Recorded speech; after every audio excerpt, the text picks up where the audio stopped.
Good evening, everybody. I am Councillor Dennis Spooner, the Chairman of the Planning Committee, and I'm pleased to welcome you to the meeting this evening. May I take this opportunity to advise you that if the fire alarm does sound, please remain seated, and members of the Democratic Services team will assess the situation and give further instructions on the evacuation of the building if necessary. Tonight's proceedings will, as usual, be webcast by the council, but if anyone else is intending to record these proceedings, can you please let me know? I ask this question not to stop you, but merely to ensure that members and other members of the public in the room know that this is taking place. Is anybody recording? Right, thank you, that's a note. I would also like to advise members that they should only address the meeting by way of their microphones, and to remind them to turn their microphones off when they have finished speaking. It's also very advantageous if you speak as close to your microphone as possible, so your voice can be accurately recorded on the webcast. Item number 1 on the agenda, apologies for absence. We have received apologies from absence from Councillors Perry, Reardon and Wilkinson. Are there any other apologies? Looking around, I can't see that there are. Thank you. Item number 2 on the agenda, substitute members. Can the substitute members please identify themselves? Councillor Parfitt-Reid. Councillor Parfitt-Reid for Councillor Perry. Thank you. And Councillor Springer. Thank you, Councillor Springett for Councillor Reardon. And Councillor Cleater. Councillor Cleater for Councillor Wilkinson. Thank you, members. Now, there are quite a number of visiting members. If I can ask you to come forward one at a time, just to identify yourselves and which item you wish to speak on. I can see Councillor Hinder. Mayor Chair, Councillor Bob Hinder, Boxley Ward, speaking on item 13. Thank you, Councillor Hinder. Councillor Forecast. Councillor Forecast, agenda item 13. Thank you. Are there any other councillors in the hall? Oh, sorry, I didn't recognise you. I'm so sorry.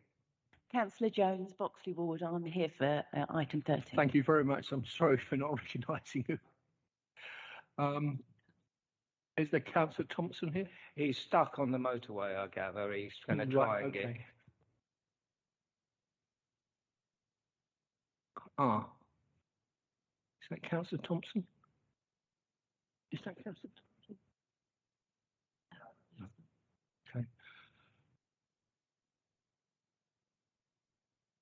Okay. Hello, Councillor Hasty, are you? You're a visiting member. Do you wish to speak on any item? Oh.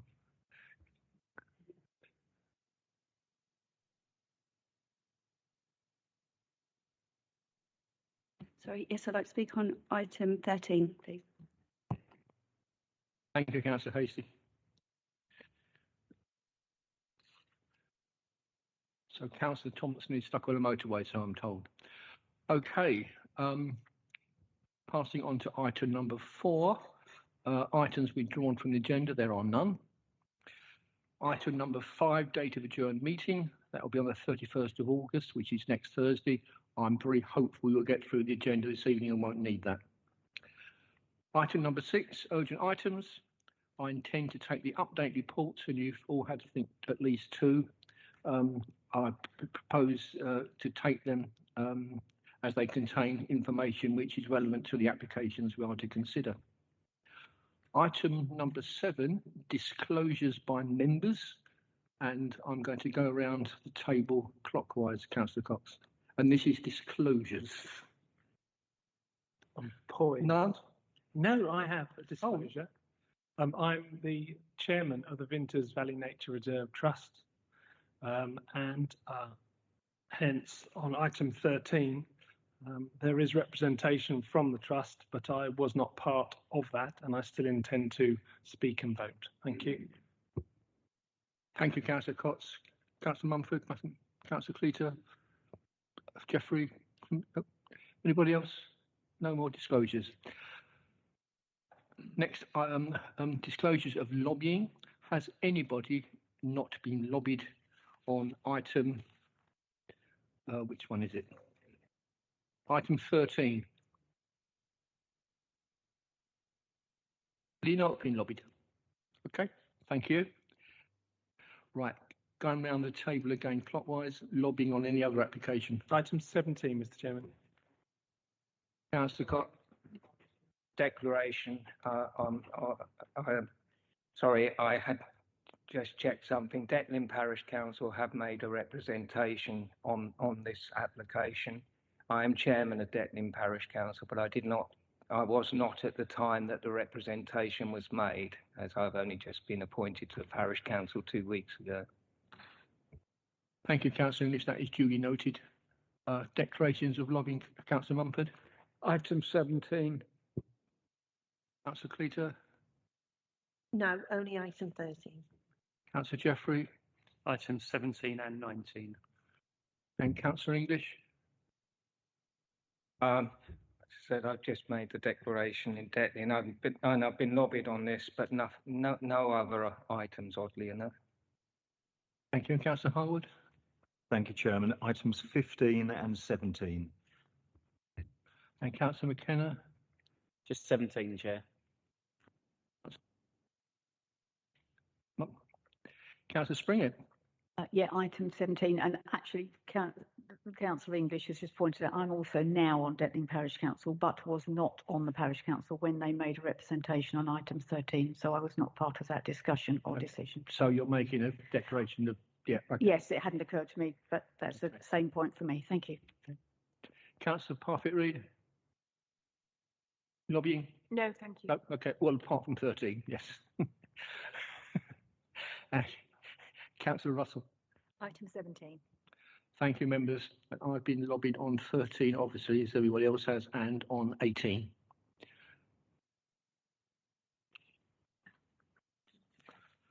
Right.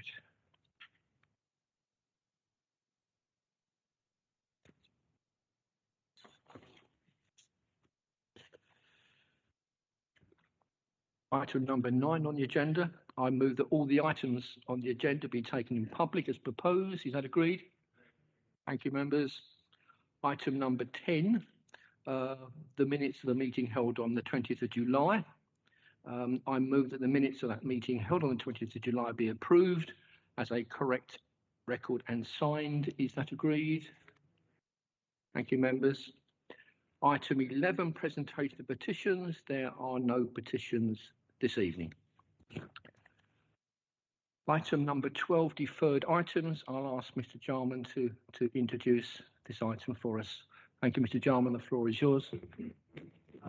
Yeah, on both items, we're still negotiating revised schemes. Thank you. Thank you, Mr. Jarman. Right, we then move on to item 16. We do have a public speaker, but before I take the matter forward, can I ask if any councillors wish to speak against the officer's recommendation? Councillor Harwood? Yeah, I think it should be presented. I think there's some quite significant policy issues involved. Thank you. Quite catch what you said. I think it should be introduced. I think there's some significant policy issues in the AONB that need to be discussed. Oh, okay, no problem. In that case, I'll ask Mr. Ryan to. Oh, it's going to be you. Okay.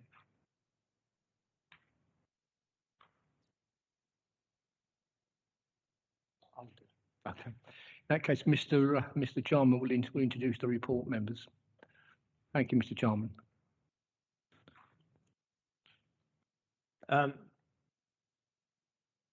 Yes, the application is in the AONB, so it's probably our most valued area because of its national landscape importance. It is a change of use, so the curtilage, or the planning unit, I should say, is being extended into the countryside, which is designated AONB. for the installation of a swimming pool and the erection of an outbuilding connected with the swimming pool. This has taken us quite a long time as officers considering this, but we think that normally we would refuse these sort of applications, particularly in the AONB, but because of existing screening and the opportunity via conditions to enhance that screening, existing vegetation, we think that the proposal is acceptable. Thank you. Thank you, Mr. Jarman. We do have a public speaker, but I don't think they are here yet. Unless this is the gentleman arriving now. Sorry? Okay. Is Mrs. Bernardo here? Ah, right, sorry. If you would like to come forward and have your 3-minute speech to the committee, if you'd like to come forward to the desk here.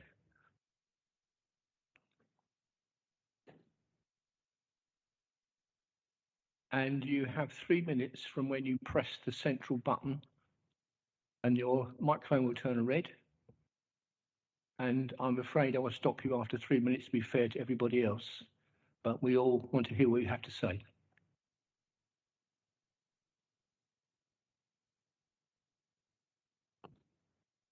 Thank you. Thanks both to the Planning Committee for considering this application and to the planning team for the comprehensive report.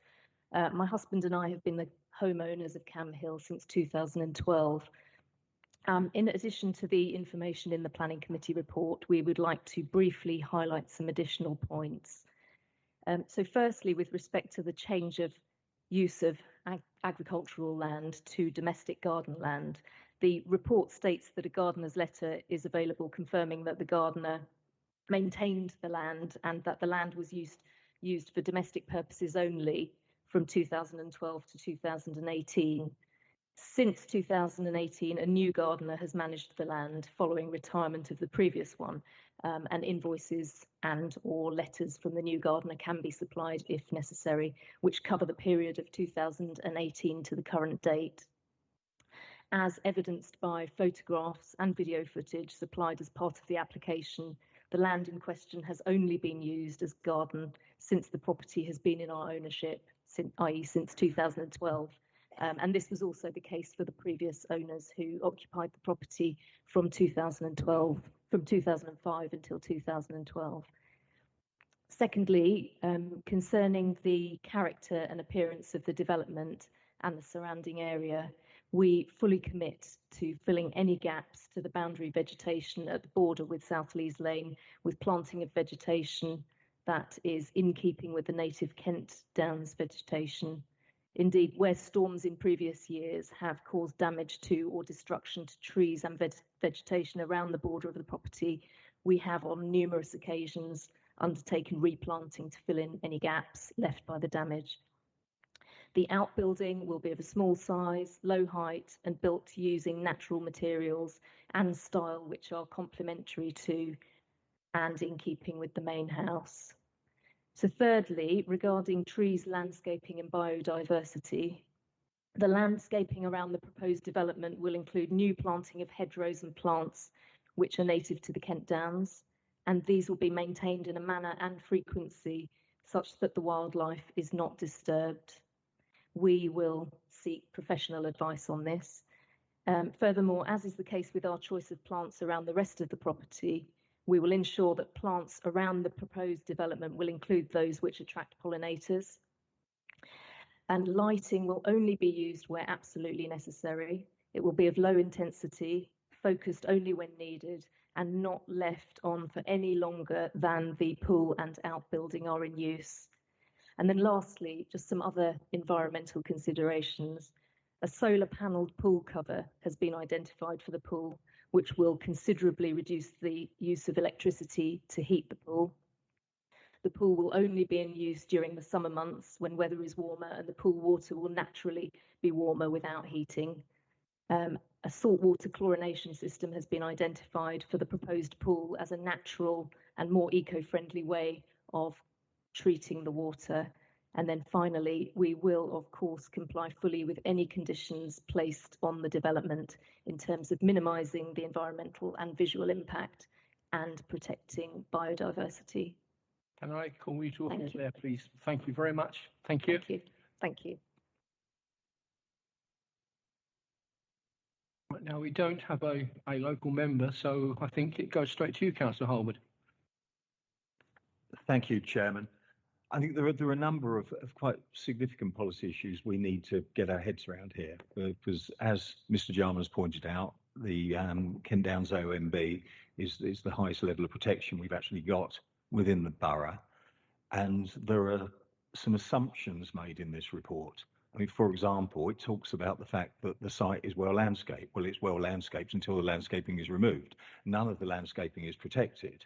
I mean, there's the potential that there's a replacement policy here as part of the landscaping condition. So for 5 years, maybe, but you try getting landscaping restored. It's very difficult because it's not a big issue, and enforcement action doesn't often get taken, if at all. So I think there is a real challenge around the fact that these hedgerow boundaries and trees are not TPO'd, and therefore we could see an intrusive structure within the landscape. So perhaps we need to look at the 5 years. Should that be 10 years? And maybe should we be looking at perhaps TPOing some of the finer trees around the boundary? I mean, it's a difficult one, but we're introducing a new structure into an open site, which is currently agricultural land. So that was one issue which was raised. I think the other issue here is there was reference from the applicant to the energy use of the site. We have no conditions around energy efficiency or renewables or for this structure in terms of any of its energy needs, which is interesting, seeing as we're asking them to go on mobile homes, and we're asking for them to go on all sorts of buildings, but not for this one. I think there's perhaps a policy gap, and that's why there isn't the appropriate discussion, but perhaps we need to think about this. But I think the bigger sustainability issue for me is the fact that Kent and Mid-Kent in particular is incredibly water stressed. I mean, as we saw earlier on this summer, when we had the hosepipe ban imposed, and there's a real issue around water use, and yet nowhere in this report and nowhere in the suite of conditions does it even talk about water efficiency, when actually we are suggesting, and there's been a scrutiny review on the water cycle looking at water use within domestic properties and so on, and yet a very significant water use is not even addressed. And there's the other issue around the treatment and disposal of water into the wastewater system, which is primitive to say the best in this part of Stockbury, which again is potentially challenging, that we need to appropriately understand. And then we come on to the point around the change of use of land from agricultural to a domestic curtilage, where the council was taking a very hard line, even in the middle of housing estates and right in the middle of town. And yet we've got quite a significant area within an AONB where the council is giving some blessing again on something of a chimera around the fact that some hedges and trees which aren't protected. So there's just a few issues which came up, and I would like to hear the response from the officers before I take a view on this application. Thank you. Mr. Jarman? Certainly on the first point, protection of the proposed landscaping. Because it's the AONB, I definitely think that we could have much tighter wording around protection for 10 years as opposed to 5 years. Obviously it can't be part of the decision, but I can have a word with the tree officer about considering a tree preservation order, so you get that sort of longer term protection. I do think that 7B needs to be more assertive, where we as officers just ask for planting details. I think we should say what the planting details should be, and I'd suggest double staggered hedgerows, 60 to 70% hawthorn or blackthorn, plus the other native mix like Guelder rose, that sort of thing. So I definitely think those two planting related conditions could be imposed. Then I think it gets more tricky. I take your general points, Councillor Harwood, about water efficiency, but it's not a new dwelling.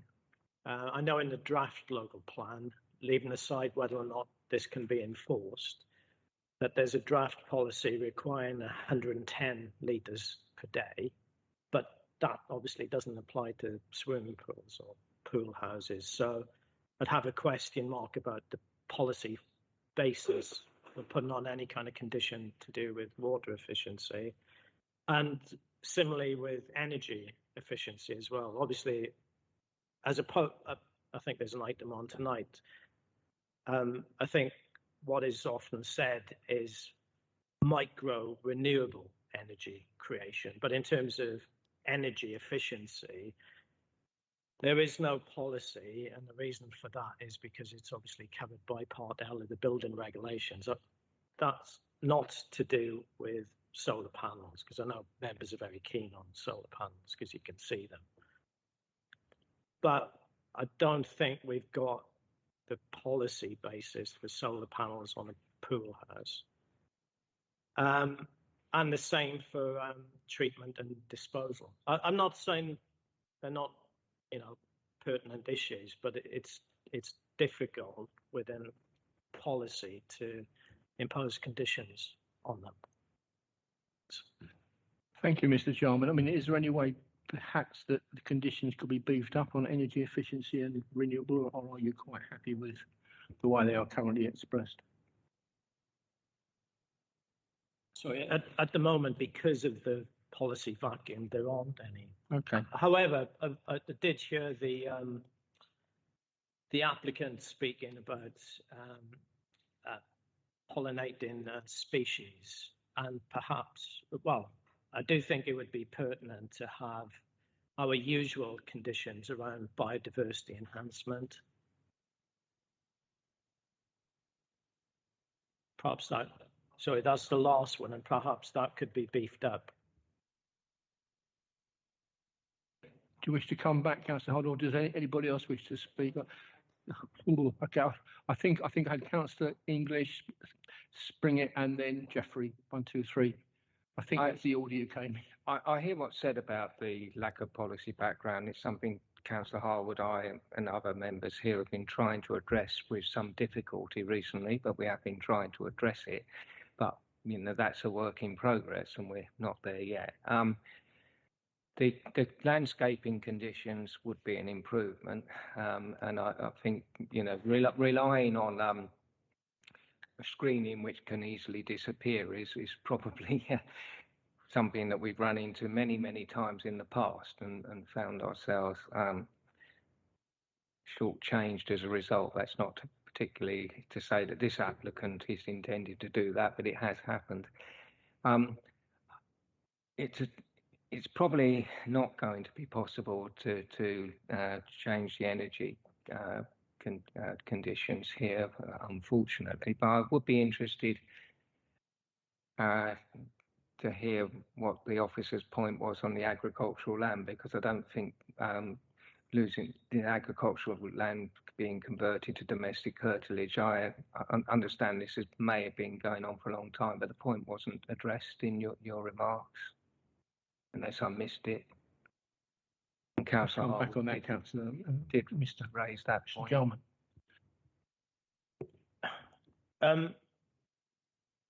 As was implied earlier tonight,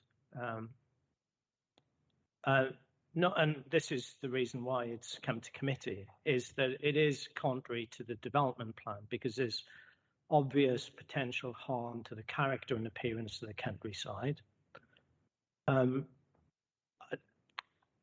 But we are saying in this particular example that the harm is not great enough to warrant refusal because of the existing planting. I take on board what Councillor Harwood has said about, people remove existing trees and hedgerows, etc. But we do have that control through the conditions that you've mentioned, i.e. protection conditions and enhancement conditions.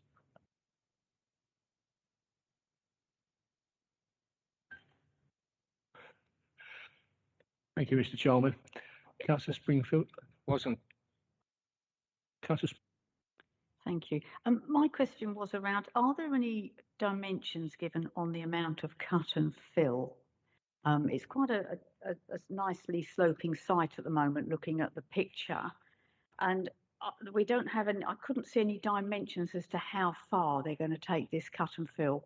And I wonder whether we can put any restrictions on that it's the minimum allowed for this to be built and no further.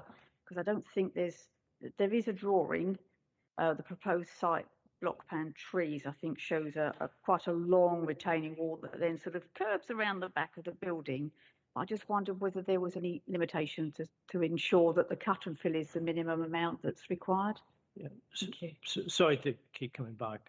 I do think that's a very good point, Councillor Springer. That there is an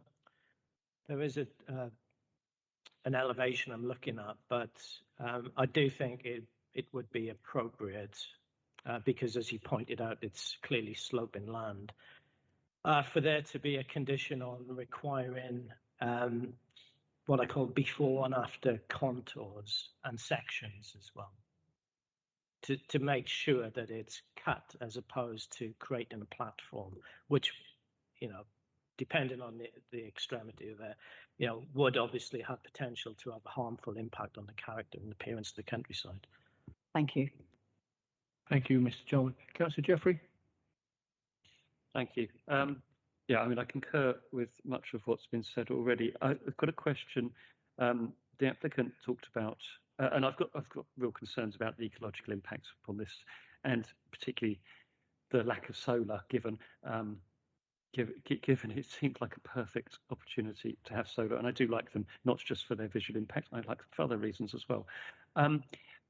The applicant said that it was going to be for use in the summer months only, and I wonder is there any chance of a condition around that, perhaps, given that using this in the winter would be require a huge amount of energy to heat, and feel quite wrong in so many ways. So it's a question: is that a possibility?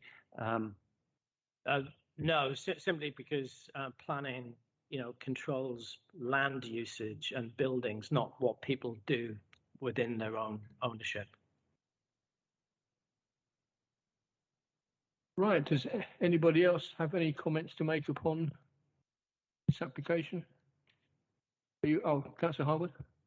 Yeah, I'm aware that I think there's still some kind of questions floating here, particularly around the change of use issue, which I think is quite significant, and the fact that we have, as has been mentioned by the officers, a planning vacuum in relation to which perhaps we ought to consider. There should be a line in a future DPD or whatever to address this, because it's rather unfair if householders are subject to one set of rules around water use, and yet we have no rules at all around a significant user of water and impact on wastewater systems.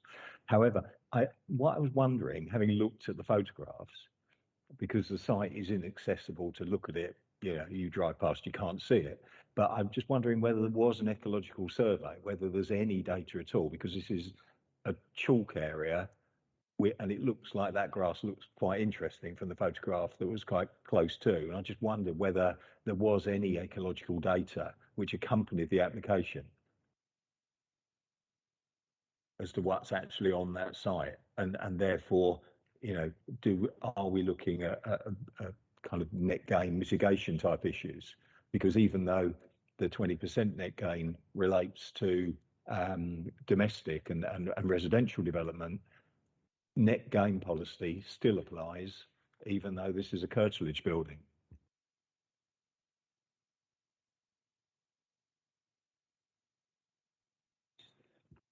Yeah, I understand the point. I think my understanding is that no ecological survey has been submitted, and the reason for that is, as the applicant said, it's, as I understand it, the site has been used as, in inverted commas, garden land since 2012, I think it is. But with respect, my garden's in Tunbridge Road, about 50 metres up the road, and it's full of slow worms that are protected under Schedule 5 of the Wildlife and Countryside Act. I don't think being a garden means you don't have wildlife.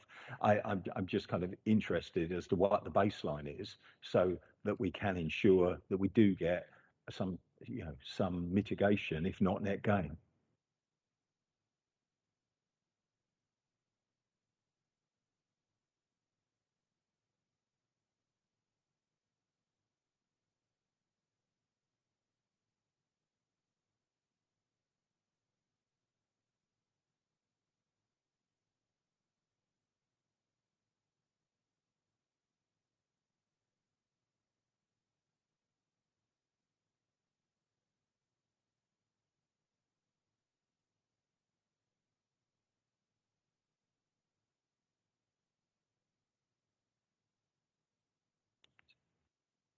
I think, Councillor Howard, I'm minded what the applicant has said, and from observation, it does appear to be manicured, well, loosely termed. And obviously, we have to be reasonable about these things. KCC Ecology have not objected.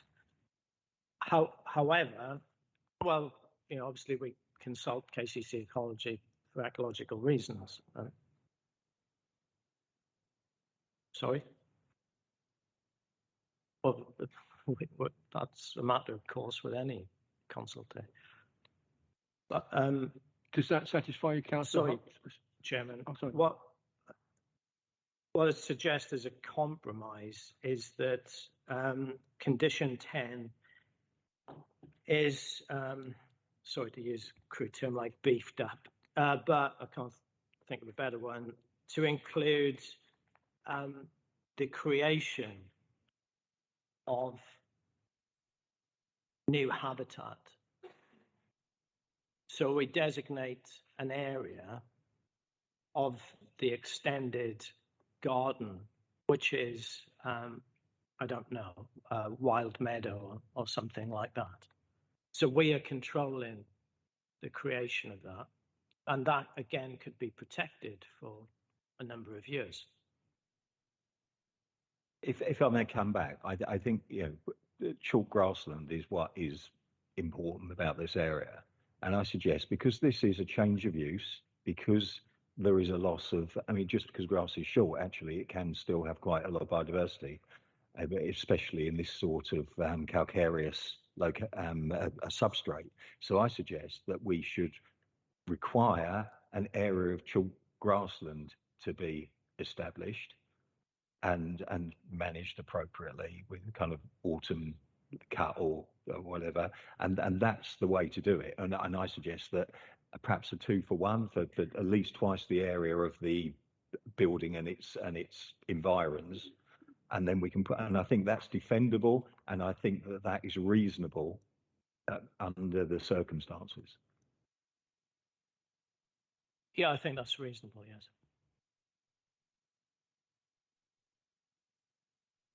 Does that satisfy you, Councillor Howard, or anything else? Mr. Russell wants to come in. Mr. Fitzpatrick. Sorry, Chair, it's just to deal with, I think Councillor Howard and Councillor English raised an issue with regards to the change of use.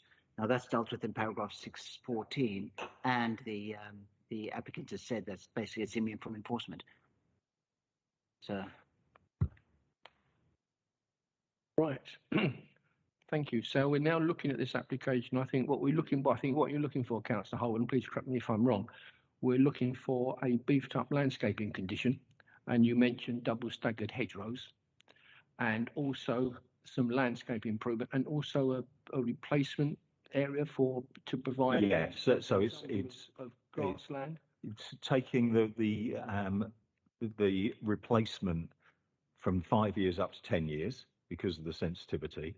And in terms of the mitigation, it's the creation of an area and ongoing management of an area of chalk grassland. And I suggest that, coming to Councillor Springett's point, the chalk spoil, which will be excavated for the cut and cover, it will be a lot more sustainable to use that to create an area of poor, dry soil, which is perfect for chalk grassland, rather than take it off-site in lorries down the country roads. We could add an informative to that effect. And obviously the other condition was the one suggested by Councillor Springett. Okay, so Mr. Jarman, are we able then to beef up the landscaping condition with a double staggered hedgerows? Yes, the protection of the trees and other vegetation for 10 years. And can we require the replacement grassland area as a condition, or can that have to be an informative? Sorry, no, it can be a condition, and it's to create a chalk downland habitat as compensation.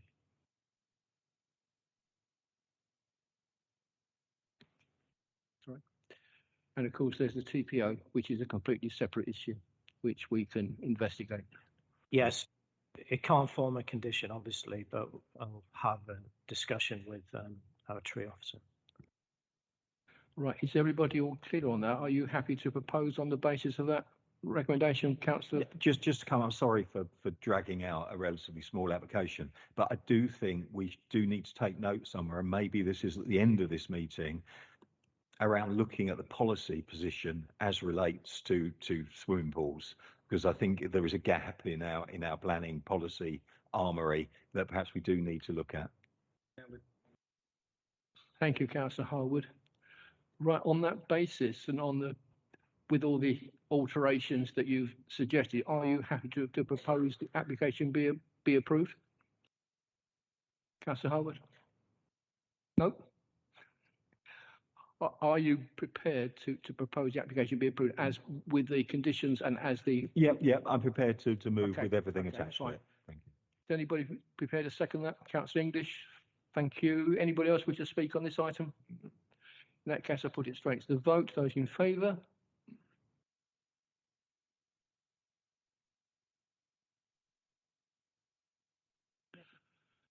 Those against? And abstentions?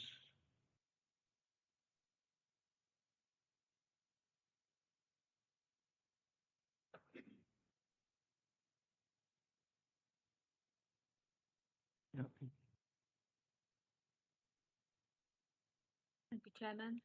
That application was approved with changes to the conditions, and that was 11 in favour, 1 against, and no abstentions. Thank you much, members. Thank you.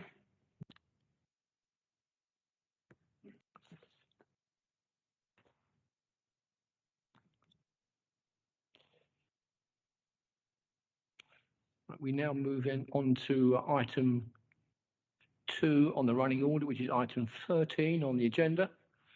Land at Newnham Court Way, Weavering, Kent. And I call upon Mr. Timms to present his report. The floor is yours. Thank you, Chair. Good evening, members. So this application seeks permission for a food store with a new access and car park. Just firstly, and this plan is on your desk, members, I believe there may be some confusion on the location of the site in terms of the local plan allocation. So hopefully it's clear on the plan in front of you and on the screen.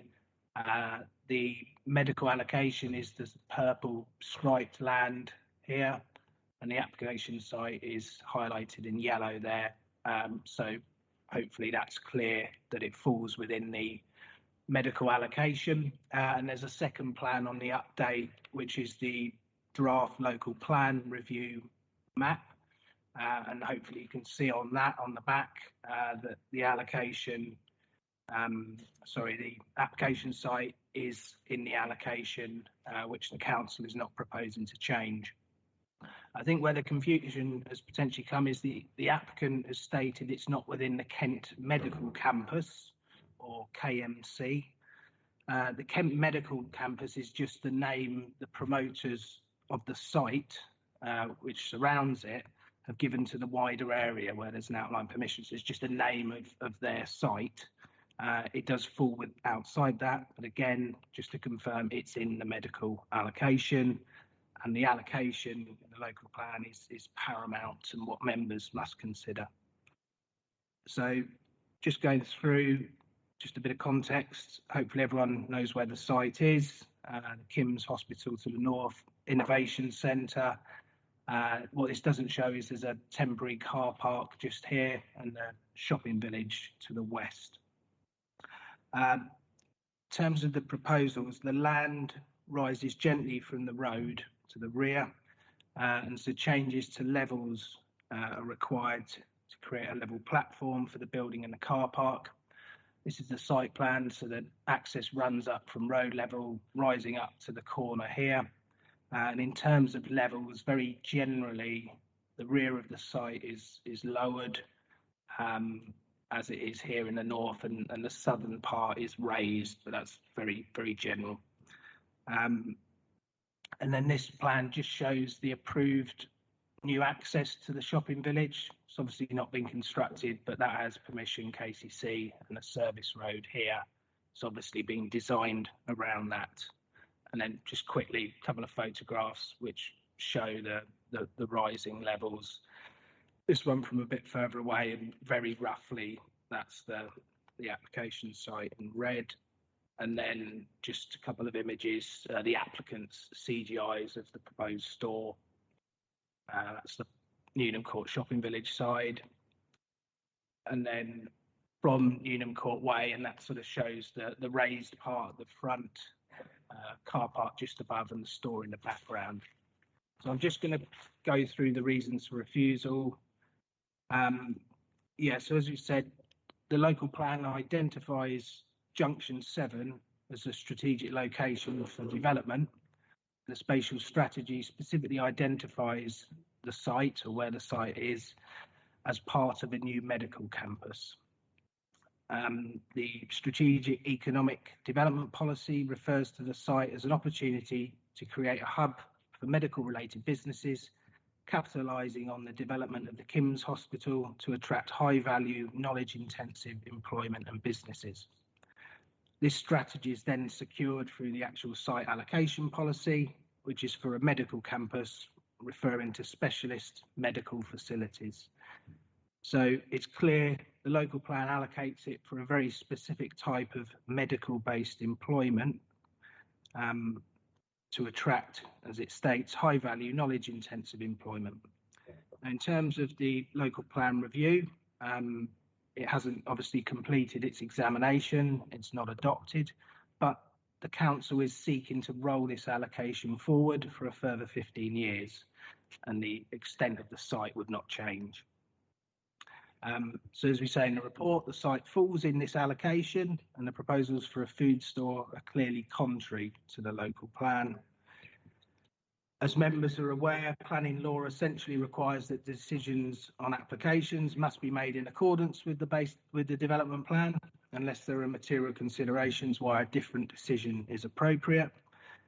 The applicant has put forward their reasons as to why they consider permission should be granted, and they're set out with our responses in the report. We have assessed these, and we don't consider these or any other material considerations warrant a decision contrary to the local plan. In terms of the second reason for refusal, this is one of design quality in terms of the layout.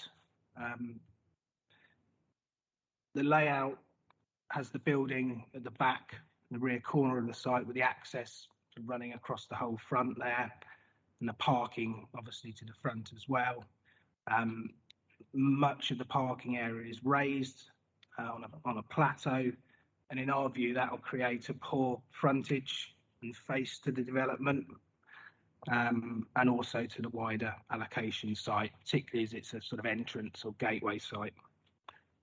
The third reason for refusal, and the last one, is to do with biodiversity net gains. And whilst the local plan does not specifically require net gains, and it refers to enhancements, since the plan was adopted back in 2017, national policy has actually required net gains. There's new legislation under the Environmental Act where biodiversity net gain becomes a requirement in law in November. And in preparing for this, the government has defined what biodiversity net gain actually is and has developed a tool in order to calculate that. And members are probably aware they've seen that on some other applications. So national policies established a requirement to actually provide net gains for biodiversity with a method to demonstrate that. And that's all occurred since adoption of the local plan. So in our view, that should be quantified using the standard metric, as it's called, and so, which hasn't been done. So in our view, net gains have not been sufficiently demonstrated or quantified in accordance with the NPPF. So we're recommending refusal for those 3 reasons. And in the urgent update, you'll see there's a minor changes to reason for refusal 2, which are more to do with clarification. Thank you, Chair. Thank you, Mr. Timmers. We have 5 public speakers altogether. I'll call upon Mr. McClellan to come forward and speak first on behalf of the applicants.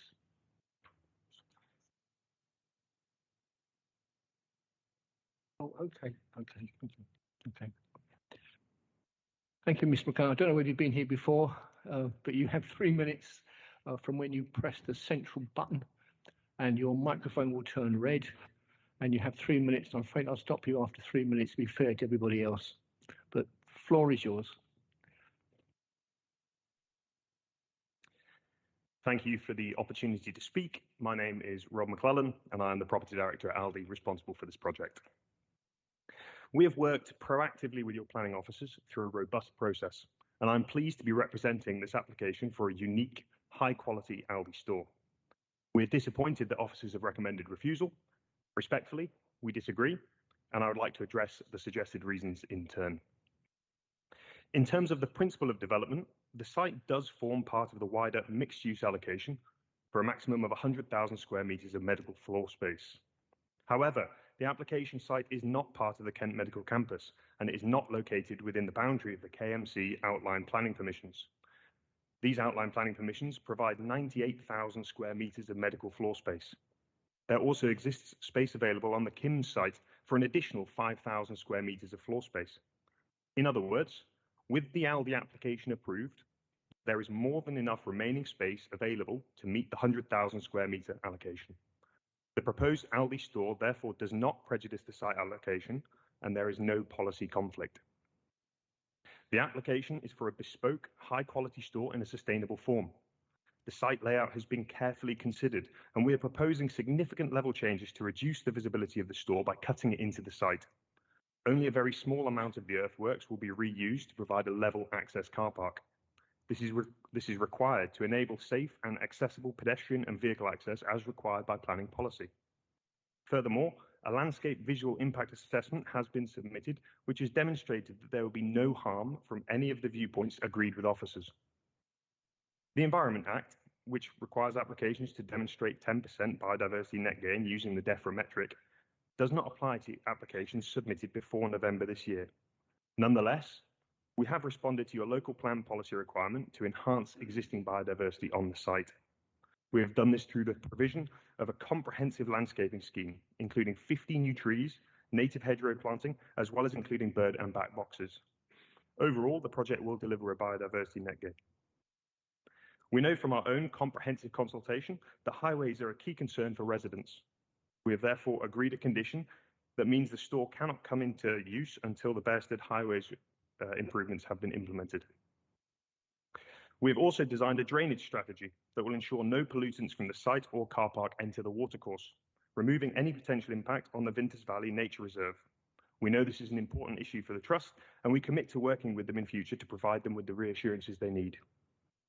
Our proactive response to these issues, alongside Aldi's popular offer of high-quality goods at low prices, has generated a significant level of local support, particularly at a time of a cost of living crisis. We therefore respectfully request that members reflect the views of many local people and grant approval for this application, and let's bring more investment, jobs and customer choice to Maidstone. Thank you. Thank you very much, Mr. McLennan. Well timed in your 3 minutes. Thank you very much. Thank you.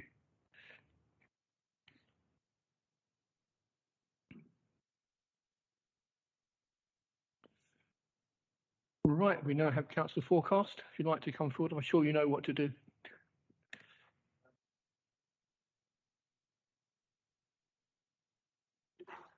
Thank you, Chairman.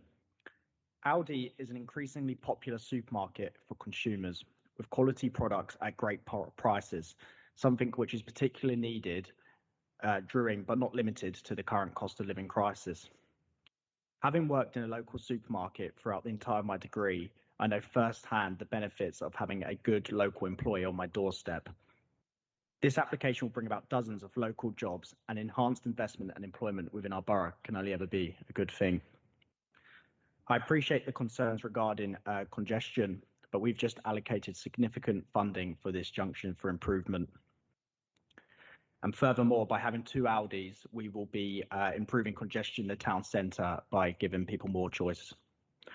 I urge you to take the opportunity to be pro-business and pro-growth, not to wait for an alternative that may never come about, and approve this application.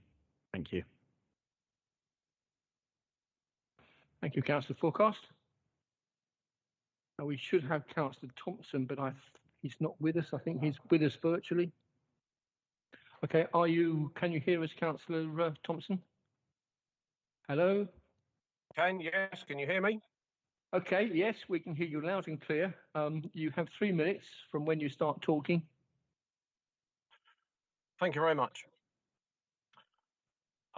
First of all, as a Green councillor commenting on honeypot details in this application, I must say that the design of any and every proposal should be excellent as per our evolving design and sustainability DPD. These are not optional features. They should be fitting to the locality, increasing biodiversity by at least 10% and adding to the aesthetic value of the built environment. They should always be sustainable and efficient energy arrangements and sustainable transport solutions. But the offer of EV points and cycle racks is not to be considered an incentive for approval. Their absence would be a reason for a refusal. Their presence should be a given. They are necessary but not sufficient for approval. Second, I'm not qualified to adjudicate on road loading and traffic flows. Nevertheless, representing residents in Detling and Thurnham who have expressed concern about even greater traffic loads with such a new and large business outlet, I have to echo their concerns. I therefore suggest it's the job of this committee to gather evidence to adjudicate beyond opinion and presupposition. It's claimed that such sites meet the demands of out-of-town residents as much as, or even more than, sites closer to the town centre. Research is required on which to draw informed conclusions. Might town centre pollution be reduced with this proposal, even once the construction footprint is taken into account, or perhaps not? Yet how might such increasing traffic be directed?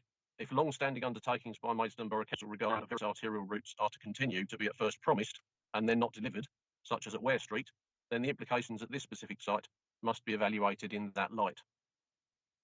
Thirdly, it must be objected that permitting of another substantial town fringe supermarket outlet is a further impediment to the recovery of local and sustainable grocery outlets and local business ventures that might buy locally and keep finance in our local economy, notwithstanding remarks that we've heard already this evening. Not all businesses generate jobs of equal value or promote growth of equal value, especially if finance leaves our community. What does our town centre strategy have to say about these matters? Once again, a longer-term perspective is required, requiring members to give strategic thought to whether this business proposal is what the wider Maidstone community will fully benefit from. Considering all these matters, which obviously I don't have time to do, I put it to this committee that deferral for detailed research under at least these 2 latter categories is required, and what is more, the council should be adopting such a procedure as standard, echoing the remarks made by Councillor Harwood for an earlier item. Thank you for your attention. Thank you, Councillor Thompson. Well within your 3 minutes. Thank you very much. Thank you. Right, Councillor Hinder. I'm sure you know what to do. Been here before many times.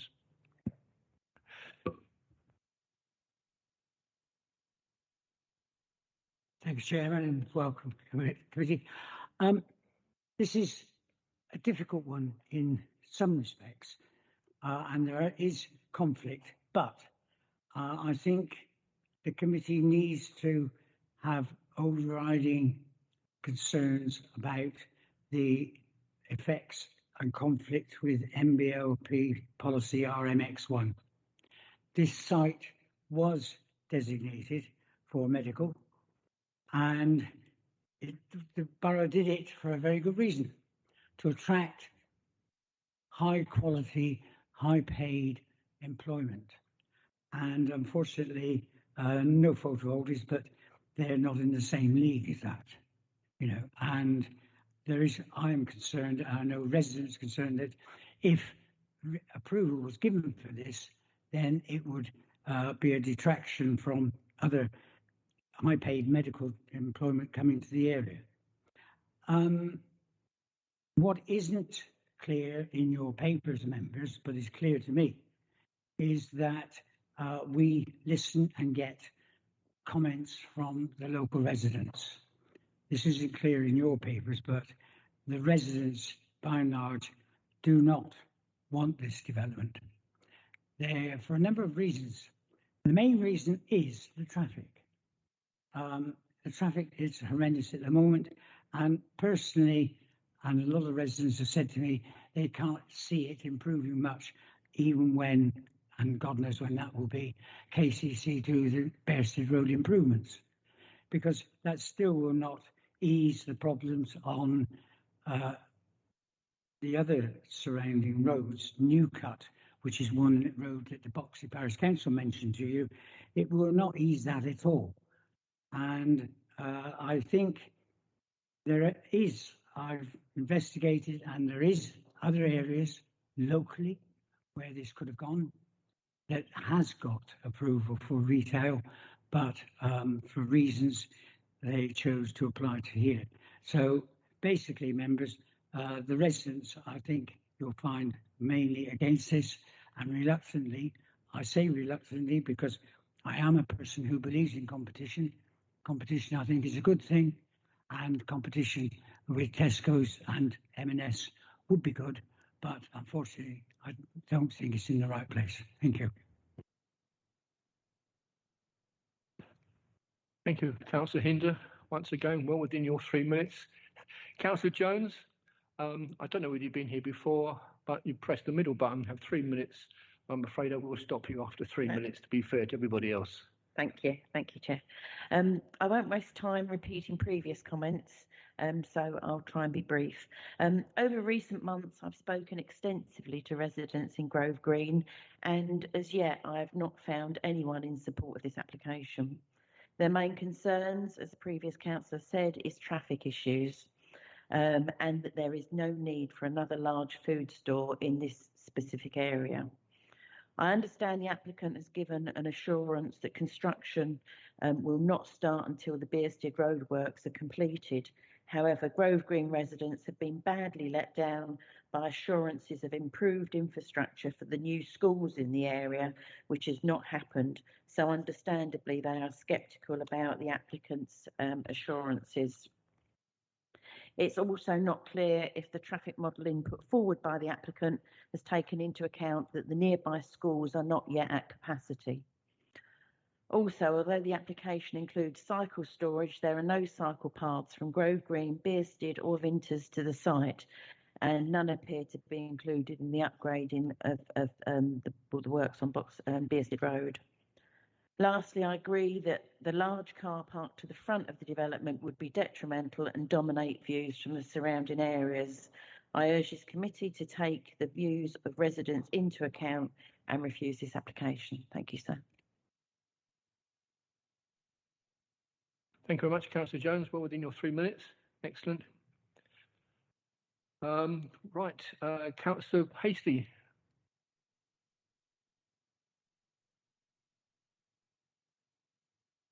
I'm sure you know what to do.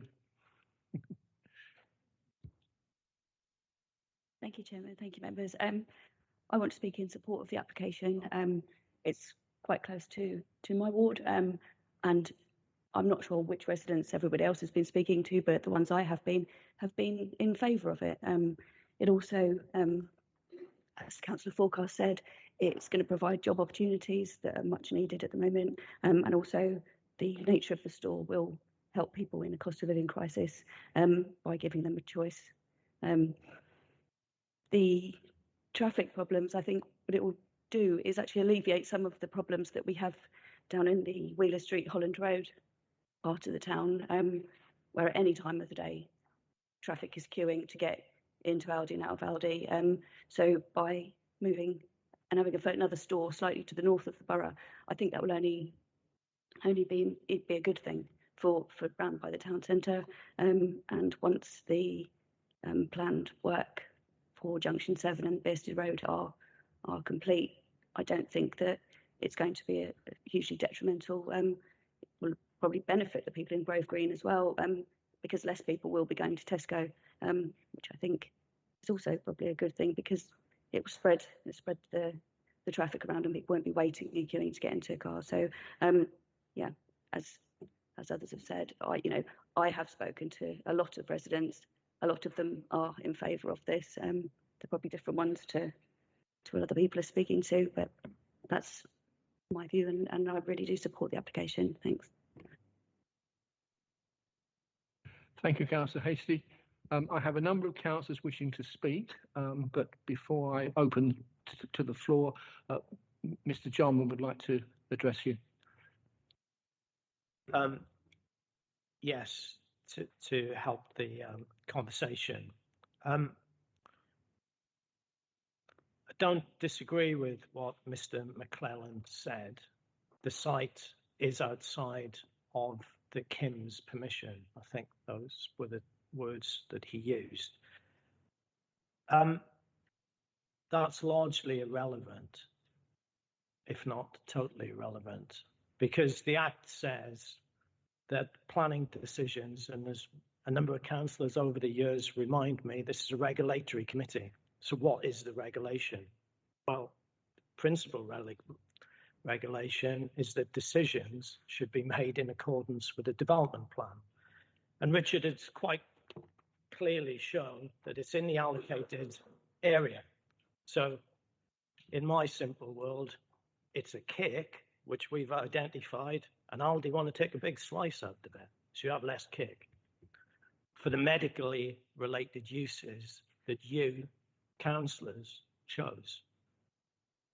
Now, weight has to be given to the draft local plan review,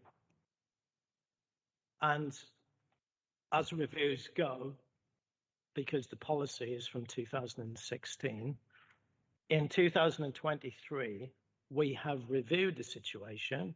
Do we still want medically related uses on the site? And indeed, we've said yes. In fact, we've cut and pasted the same policy as we had in 2016. So we had a perfect opportunity to say how great Aldi were or whatever, but we've chosen to stick to our guns and gone for medical uses. So we as planning officers, are recommending refusal, primarily based on that policy, our policy. And I don't want to go into the technicalities of the law, but so why do we bother with local plans? It's to give certainty to people that we want to see growth of this type in this particular area. So we've said we want to see growth in this area, but thinking of it from Aldi's perspective, we want it to be medically related. Well, obviously a supermarket isn't. And obviously, as one of the visiting councillors said, it will have an impact on the town centre. Thank you.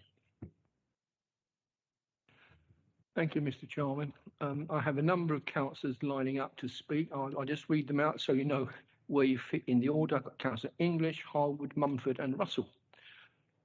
Oh, sorry, and Councillor Cleater? Yep, okay. I'll add you to the list. Right, Councillor English, the floor is yours. Right. People will know that I've not been a great fan of the existing local plan or the local plan review. However, they are local plans and local plan reviews are the foundation of the planning system. We may or may not like them, but we cannot simply throw them out with the bathwater and decide that they are irrelevant. Here, the local plan is extremely clear. This is contrary to allocations. Now, at the end of the day, one can always overcome that issue if a particular application is so stunningly brilliant that material considerations mitigate against the local plan and the local plan allocation can be overcome. Looking at this, there is nothing in this particular application that suggests to me that it is particularly unique or that the material considerations are such that the local plan policy can be overcome so easily. Indeed, the material considerations of the site, including its impact, and contrary to the statement made, I do not believe the impact on the watercourses near the location have been mitigated to any significant extent. The material considerations do not mitigate in favour of it, they mitigate against it, including because of the nature of the site, the landscape and biodiversity impacts are quite negative. So there is nothing in the particulars of the application that would suggest that we should ignore the local plan policies. I have spoken to a lot of residents. I've emailed a lot of residents. It's quite clear that from some of that correspondence that a significant number of the residents who've been cited as being in favour of this application actually recorded their opposition on the applicant's site and yet have been counted as in favour of the application. I've received significant numbers of emails to that effect. But even if the majority of people were in favour of this, and it does seem you're more in favour of it the further away you live, which is interesting. But even if the majority of people were in favour of it, this is a planning committee and we should make decisions on planning regulations and particulars, not on popularity contests. Because if we do not make the right decision, do not think this will be the end of it, because this will, if we do not follow the rules, end up in a judicial review in the High Court. That will happen if we do not follow the planning regulations properly. Now, it's not to say that there aren't potentially arguments in favour of approving this application, but I haven't heard any. It would require a great deal of traffic mitigation. And let's not fool ourselves, the Bearsted Road improvements are not a solution. What they do is provide a lot more space to stack traffic. It doesn't provide a solution to the pinch points in this area. It just stacks traffic and provides a large area of effectively slightly mobile car parking. So if to overcome the issues here, one would need a great deal of positive sustainable transport innovation. I'm not seeing that. It could be done, but has not been done. So this will increase congestion. It would also, and I admit a concern here as the member for High Street Ward, have quite a negative potential impact on the town centre. If by some chance members were minded to approve this, and I really hope you don't, there would need to be some very serious consideration as to what mitigation would be put in place to address the very negative impact on the town centre and sites within that area. It's said that this would create jobs. Actually, what it's most likely to do if it goes ahead is move jobs from one part of Maidstone to another. And I don't think overall moving jobs from one location in the town centre, which is sustainable perhaps, to an out-of-town location is actually an improvement. It's certainly at odds with the strategy that I thought the Cabinet of this council were pursuing. So I cannot see any reason to support this application. I formally move refusal. Thank you, Councillor Inch. Do you have a seconder? Councillor, I think Councillor Harwood was split second in front of Councillor, but okay, I'd like to hear what other members have to say first before we go to the vote. And I have Councillor Harwood, Mumford, Russell, Jeffrey, Peter, and Springett. So, Councillor Harwood, the floor is yours. Thank you, Chairman. As I think a lot of members are aware, I've done a lot of travelling around the country in recent weeks and months, and it has become more and more clear to me that Kent, and Maidstone in particular, has got more litter than anywhere else in the country, has got more potholes than anywhere else in the country, and has got more out-of-town shopping than anywhere else. And I think in some ways, some of those issues are linked in terms of quality issues. So I think we need to be really, really careful. One of my big concerns is what happened at the nearby Eclipse site, where we were told it was going to be high value, high wage employment. It was a greenfield site with blocks of woodland and agricultural land. There was a big public campaign against the development, but the public were told, no, this is to change our economy.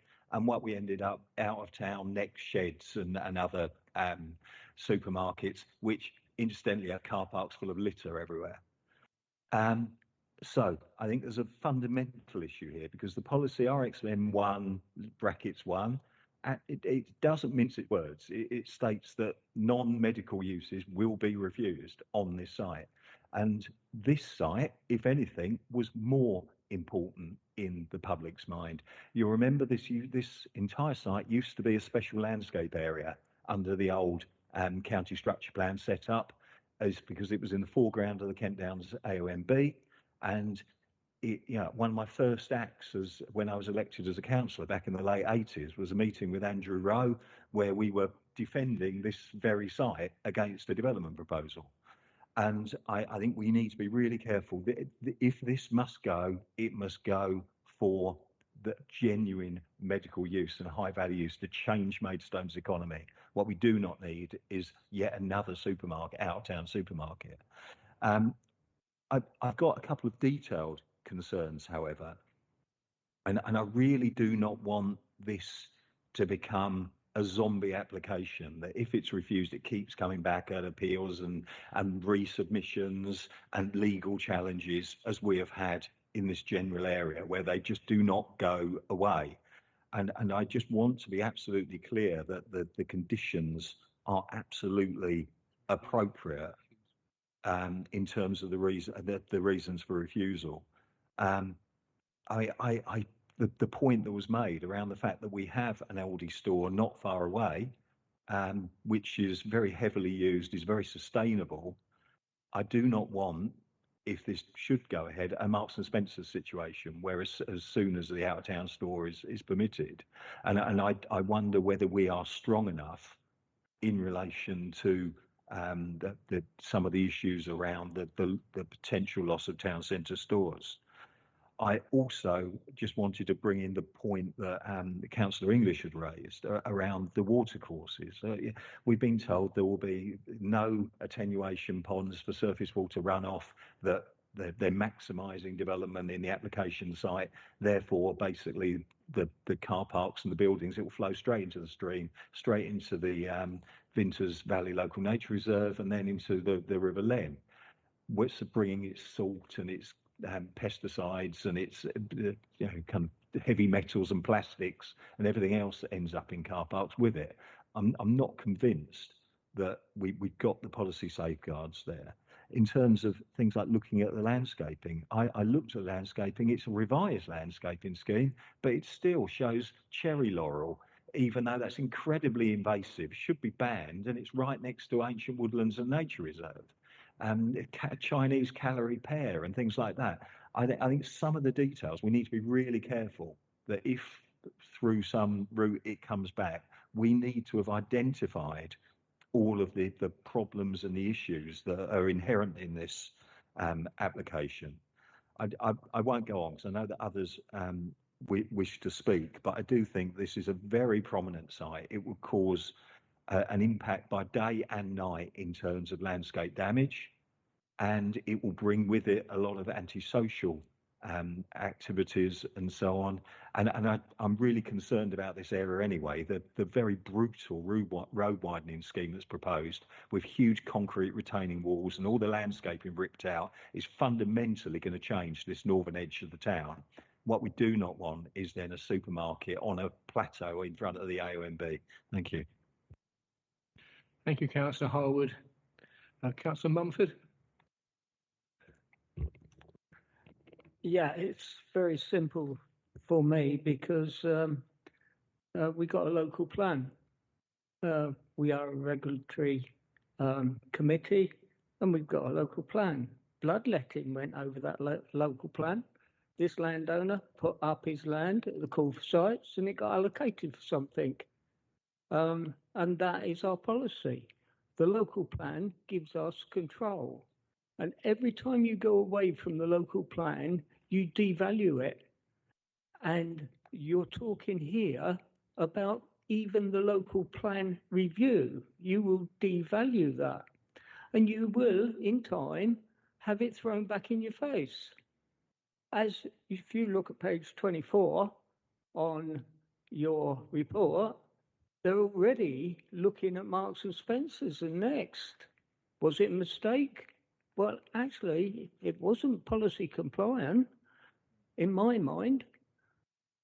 And it comes back. Do not undermine and devalue the local plan review before it's even found sound, or local plan 17. I've sat here for about 10 years and under my arm is the local plan, and that's what we should be using. And that's what the NPPF tells us to use. It's not whether the public want it, it's been allocated as a medical site. Thank you, Councillor Mumford. Right, Councillor Russell, you'd like to have your say? Thank you, Chair. I really don't like the comments "we don't want." I think we should keep this evidence-based. I have had a lot of representations, as I'm sure you all have, and they were about 2 to 1 against. So there were some reps that I had that were in favour of the site. KCC haven't raised any highways issues, and obviously, as we all know, in lots of applications, they're the highways authority. However, picking up from what the other councillors have said, this was an allocation in the 2017 local plan. We had a point of a decision to keep it within the local plan review or take it out. We've kept it in the local plan review. So that is a very clear designation to me. And this site sits within it, although outside of the other Kent medical campus, as we were hearing earlier. My one question actually to Mr. Jarman is just picking up on some of these maps. So on the existing local plan proposals map, we've got retail allocation, which is obviously the Newnham Court site. When we flip over to the local plan review plan, we seem to have lost that retail allocation. Now, my concern is the policy within the actual local plan, RMX1, is retail and mixed use site allocations. So I'm just my question is really how that fits in, because on the surface of it, I wholeheartedly agree with what colleagues have said. I'm just querying that there isn't a policy hook there for retail. Now, I'm aware that it says anything over 14,300 metres squared needs a sequential and impact assessment, which has been done. There are things raised, but again, in 6.59 of the report, they have the potential to be mitigated. So it's a query really about the new LPR allocation and where the retail is going to fit into that. Thank you.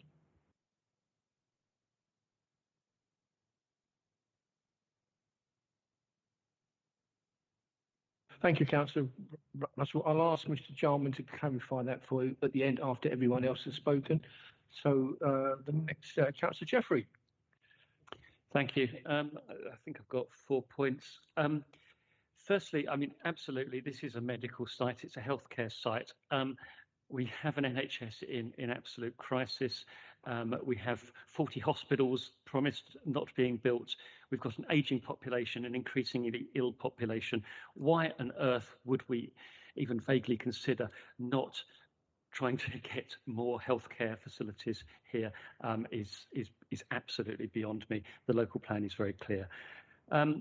Secondly, the traffic. I see KCC, as Councillor Russell pointed out, don't have any objections. I must congratulate them on their lack of car ownership, because I've driven around there a few times. I try and avoid it, particularly at any time that I want to go there. I try and avoid it because it is dire. And the idea of putting a bus service in for 4 years, well, the Iroquois like 7 generations for their decisions. 4 years is neither here nor there, and I don't think that will make even the slightest difference. I am deeply concerned about the sewage. Southern Water say they can facilitate foul sewerage. Foul sewerage is different from runoff. It almost suggests that they can't cope with the runoff, which is clearly proposed to get, according to what I've heard, proposed to go into the sewage system. I don't actually believe they can facilitate the foul sewage, given what we've seen locally and nationally. I don't simply believe that. Finally, the impact on town centre. Councillor Forecast's advert for Aldi was interesting. He mentioned it will move business from the town centre. I have to disagree with Councillor Harwood. I don't think we are quite at the top of the tree in terms of out-of-town shopping, having just come back from Wigan, where the town centre really is in an appallingly poor state compared to Maidstone, and I don't want to see Maidstone's going down that route. We need to keep we need to keep the town centre alive. It has to be the hub of our town, and this will clearly have a very negative impact upon it. Thank you. Thank you, Councillor Jeffrey. And Councillor Cleater, welcome to your first planning committee.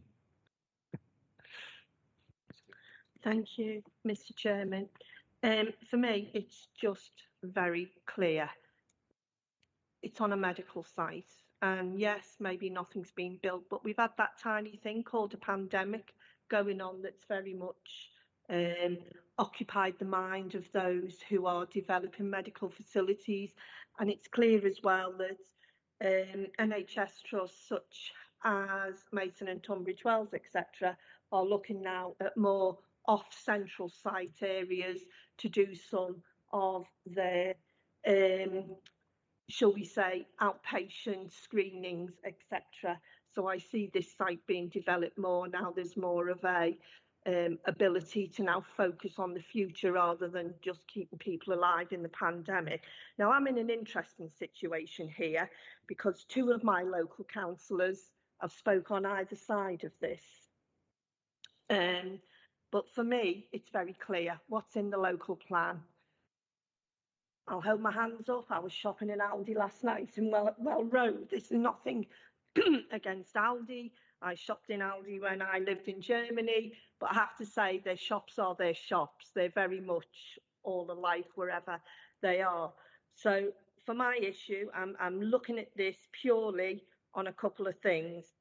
Is this plan in a site that's covered by the local plan? Yes, it is. So it's medical. What are the traffic implications? Well, I have to drive to visit clients round that way. It's a nightmare, both ways actually, coming up towards Tesco's and coming the other way.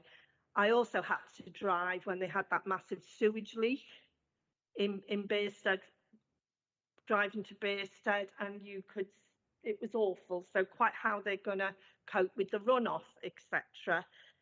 You have a number of sites there. So you have the Care UK site, you have the Signet Hospital site, and you have the Kim's site, and obviously the Innovation Centre. Now, I've actually been to a meeting at the Innovation Centre, and they're very clear that what we're looking for that site is high quality, well-paid jobs to stimulate the local economy.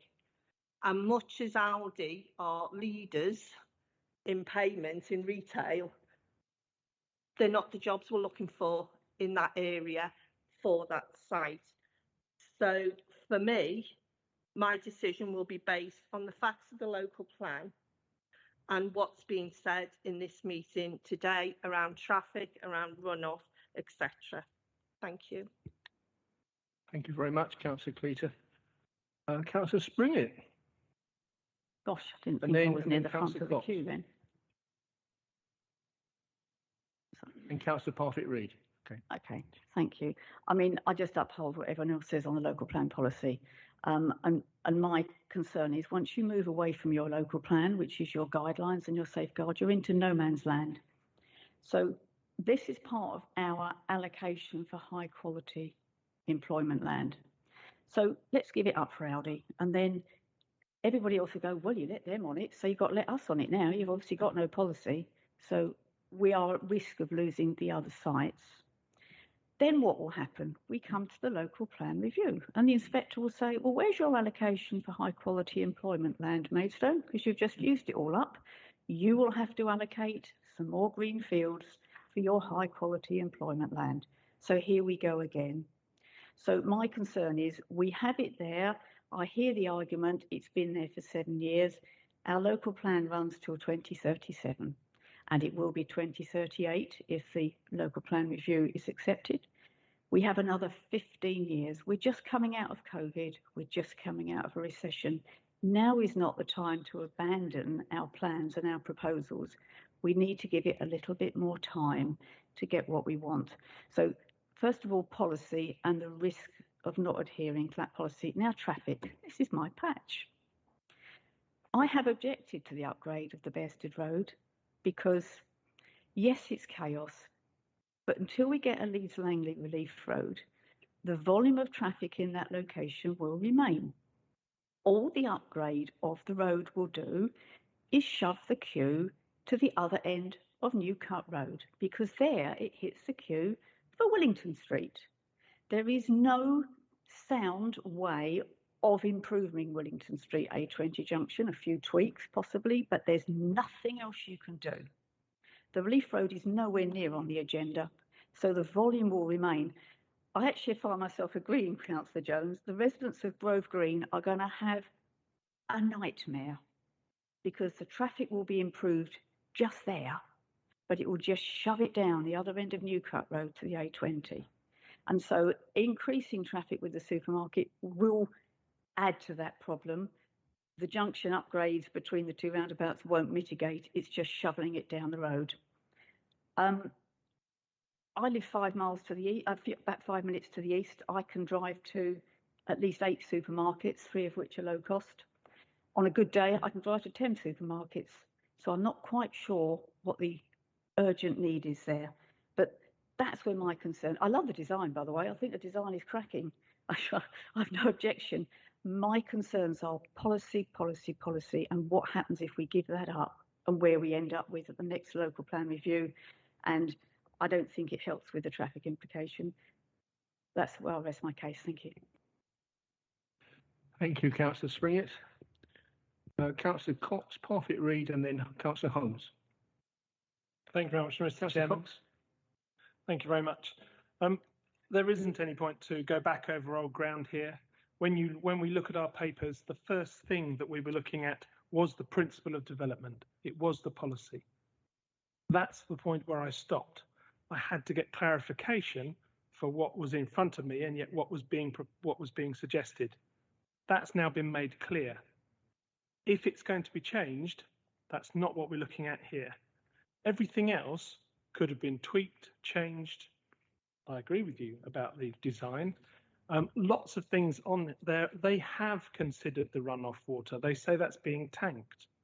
But what I hope we're not going to have here is that this goes to an inspector and we lose the ability to make any of the things that they have put in this. We're not in a brilliant situation. I'm not going to talk about what's the best, the worst, and the runner-up in supermarket land. That's nothing that we've got to consider. So all we're looking at here, and I'm afraid it's where I had to stop because it is not what one party is saying and the other party is saying, well, this is fact. That's really where I sit. I hope we can come to a sensible conclusion here. This may come back. It may be what was zombied was mentioned earlier. I don't really know where we got that from. But I'm afraid it is in black and white. Thank you. Thank you, Councillor Klotz. Councillor Parfitt-Reid, floor is yours. Thank you, Mr. Chairman. I'll be quite brief. I'll be honest, I came here this evening broadly in support of this. I thought it's a great supermarket. I love Aldi. I like the design. I like the idea of giving consumers choice. I like the idea of creating jobs. I'm not massively convinced about the argument about pulling jobs out of town. But I think just listening to everything that's been said today or this evening, we are faced with the situation. We have a local plan and we have to stick to it. And I think perhaps we have made a slight error in continuing with the allocation as it is in the next plan. I don't know, because it does concern me that this allocation has been there for some time and nothing particularly has moved forward. But I think we have to stick with, as Councillor Cox says, what is in black and white on the papers, even though it pains me to say so. I just would like to ask the question of the officers, and Councillor Cox touched on it briefly. If this went to an appeal and an inspector, what is the likely outcome and how would that impact us as a council? Thank you. Yeah, if the application is refused tonight, then obviously Aldi, like any applicant, has the right of appeal. The inspector will have to make a decision based on, sorry to go into technicalities, based on the law, which is section 38(6) of the Act, which says that decisions must be in accordance with the development plan, and we've talked ad nauseum about the development plan, unless material considerations indicate otherwise, and I haven't heard any overriding material considerations. So you think it would be upheld? Well, yeah. Obviously, I can't give a personal opinion. Obviously, Aldi and their agents put forward a credible case. We've considered this in detail, but obviously we're confident of our recommendation. Otherwise, we wouldn't be recommending it for refusal. And the other thing is that if we didn't follow our local plan, you could be fairly likely that we'd have a judicial review in the High Court in the other directions. So it's... Okay, right. Thank you, Councillor. Councillor, yes, Holmes. Sorry. Thank you, Chairman.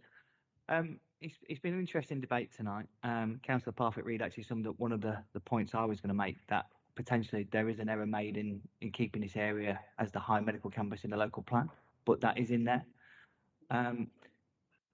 We are, as it's been said many times, a regulatory authority committee, and we need to make the decision as per the local plan and policy. I do think the applicant has engaged with the council, and I do think it is and I don't know whether it was said it wasn't, but I disagree if that was the case. It is a high quality design. I've never seen a supermarket from Aldi look like that. So I do think they've tried to work with the council and the local area and get something that works. So I think we have to acknowledge that. I do think it would bring jobs, and it would be a great local employment opportunity, because that's going back to the medical campus needs to come to fruition, really. And I do take on board the comments that were made that this could happen with what we've gone through, but personally I do think there's a risk there. The one key point I would like to make, though, is that I disagree with all the comments regarding traffic. It was highlighted, KCC hasn't highlighted it. KCC never does, we know that. We can't use traffic as anything at planning committee, and I do think too much time was spent on that point. Traffic is not significant to reject this, I feel. We have an integrated transport plan. It was in the local paper recently. We're being failed by Kent County Council. That is the reality of the situation across this borough. Kent County Council are in charge of the highways. So if we wanted to come to this committee and always talk about traffic issues, we should reject everything, because until KCC start delivering for this town, we are struggling full stop, no matter what the decision is that comes to this committee. So I just wanted to highlight that from a sort of personal point. But I do think we need to make the decision as per the local plan and as per the policy. And unfortunately, I think we all know what way that decision is going to be made, and we should be heading to the vote soon. Thank you, Councillor Holmes. Councillor Spring, you want to come back very quickly? Just really quickly, I'm hearing the comments about we've carried it forward in a local plan. Yes, we have, but we can review that next time round. So if we've had 7 years and we've got 15 years left to run. If we're coming to the midpoint and it's still no change, it was within the grasp of councillors and the planning authority to change that policy on accordance of the fact that it hadn't changed within that time period. I just feel it's too early to do it now, but it is within our remit to change that at a future local plan review. Thank you. Anything can be changed at a local plan review, so far as I'm aware, but we have to wait for it to go through the normal process. I think Councillor Harwood had his hand up first, and then Councillor English.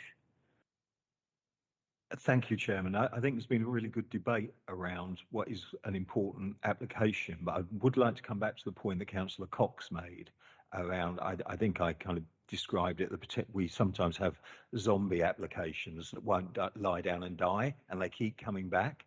And when we have those zombie applications, the devil is in the detail.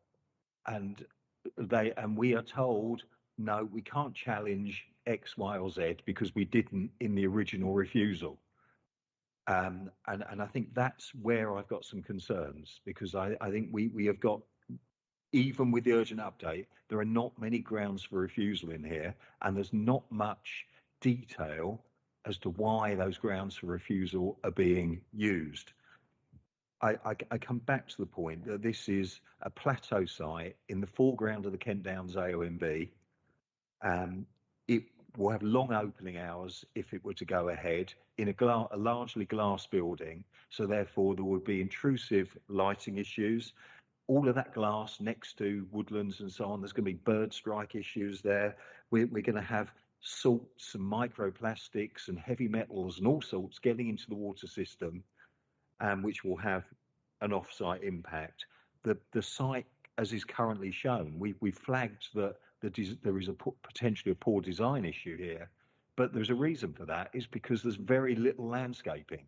It's being used, basically there's a big building on it and a lot of car park and very little room being dedicated to landscape and soften the impact, even though it's in such a sensitive location. And yet we're not describing that or talking about that in any way in the refusal. We're also, even though policy in the NPPF is very strong on the health of town centres and urban centres, we are not referencing at all the issue around the fact that this is an out-of-town store when there is a sequential test within the NPPF, and yet it's not a condition. And I wonder why. So I really would like to understand the officer's views on whether we do need to bolster, whether that be with additional reasons for refusal or indeed just some narrative under the grounds for refusal to give an inspector an understanding of where we're coming from. And I come back to the point that it might be a small issue, but we've got a revised landscaping scheme in such a sensitive location, which incorporates potentially invasive species and non-natives, and it's totally inappropriate. And yet, if we don't mention that in our grounds for refusal, we won't be able to challenge it later down the line if this does come back as a zombie application. Thank you, Councillor Howard. Councillor, Mr. Jarman. Yeah, as I said earlier,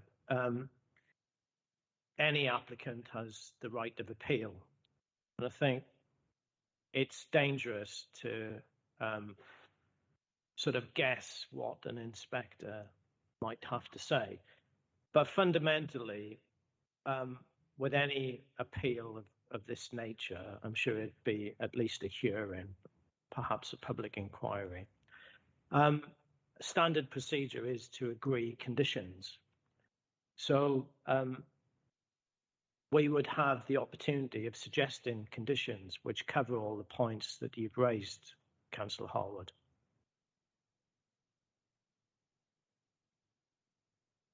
I don't want to prolong this, but it's an important application. Yes, you can say that, and we can look at the detail of the wording of conditions and so on, even though that's often not done very well, it's got to be said. However, it does not change the fact that this is an application for a big store with a big car park on a small plot in a campus in the foreground of the AONB. That is a fundamental issue, and that is not wording in a condition. That is, you can't fit a quart into a pint pot without causing significant landscape and ecological damage. And that, I think, is my concern. Okay, on the second reason for refusal, as I think Councillor Springett alluded to, the policy, the explanatory text, which is part of the policy wording, says one shouldn't have platforms. And obviously a platform is being proposed, mainly because it's elevated land, sort of knoll. So the second reason for refusal, happy to refine the actual wording, but the intention was that it was unacceptable because of its landscape impact. As you quite rightly said, I went up Newcut today and you sit directly against the scarp slope of the North Downs. And as experienced members know, Kim's itself, you can hardly see it because it was in a dip and it was very carefully chosen, etc., etc. And we're saying it is too prominent, particularly because of the platform being created. And why is the platform being created? To have a car park. So I'm happy to sort of refine the actual wording, and I would sort of like warn against sort of jumping on to an appeal and exactly what we would say at an appeal. But again, fundamentally, things like lighting, we are theoretically, because we are recommending this for refusal, I'm always minded that one can use conditions to make an otherwise unacceptable development acceptable. And I think it's within our power at appeal, if and then, sort of hypothecating, but we could say, sort of low level lighting or something like that. But that would be in our gift in a future scenario of an appeal. So, Councillor Harwood, is it something you would like in the event of this application being refused? I do wonder, and I don't like making conditions up on the hoof, but I think there's a point here around the intensity of the proposed development in such a sensitive location means that there is simply not the space to provide the quantity and the quality of landscaping that will be required to soften an impact on this scale and to mitigate the ecological impact. Even there's urban supermarkets have got more landscaping than this.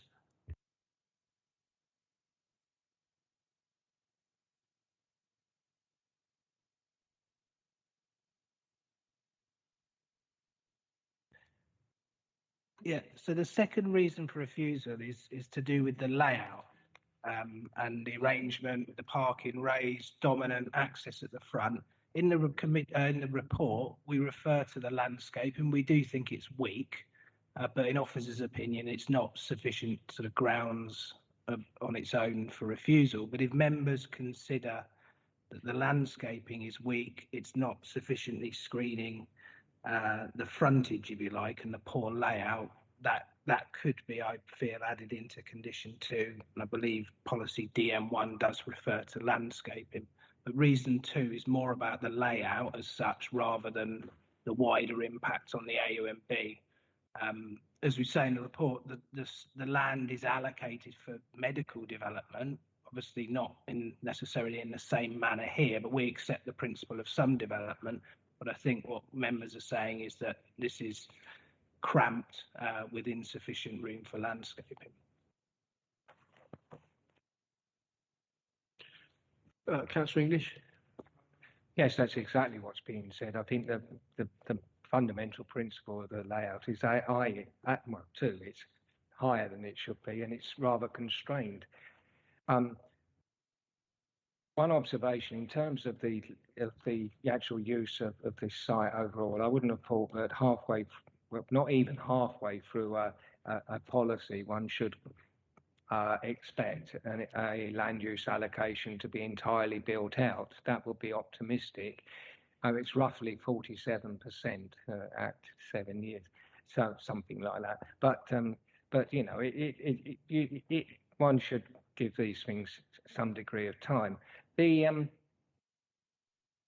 issue that remains a concern to me is whether we should be referencing the impact and the national policy issues around the fact that this sort of development should generally be in a town centre, and the sequential test, I would be guided against it if officers think that's unwise. But it is an issue that has come up with all similar applications in the past.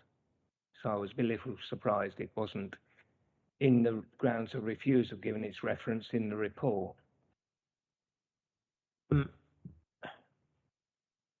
The NPPF still takes a town centre first approach. In fact, there's a chapter 7, ensuring the vitality of town centres. So if we're still in an appeal scenario, that's just a given for the inspector. I just wondered whether we should have referenced it as a ground, but given it is in the NPPF, I think, to be blunt, sort of vague references to the town centre don't help in a public inquiry. I think it would be unwise. Okay, well, if you think that not referencing Chapter 7 of the NPPF is the right way to go, then fine. I'm a little surprised. It's, as I said, it's not. There's certain, in any appeal or in any committee report, there's sort of givens that the NPPF is what it is.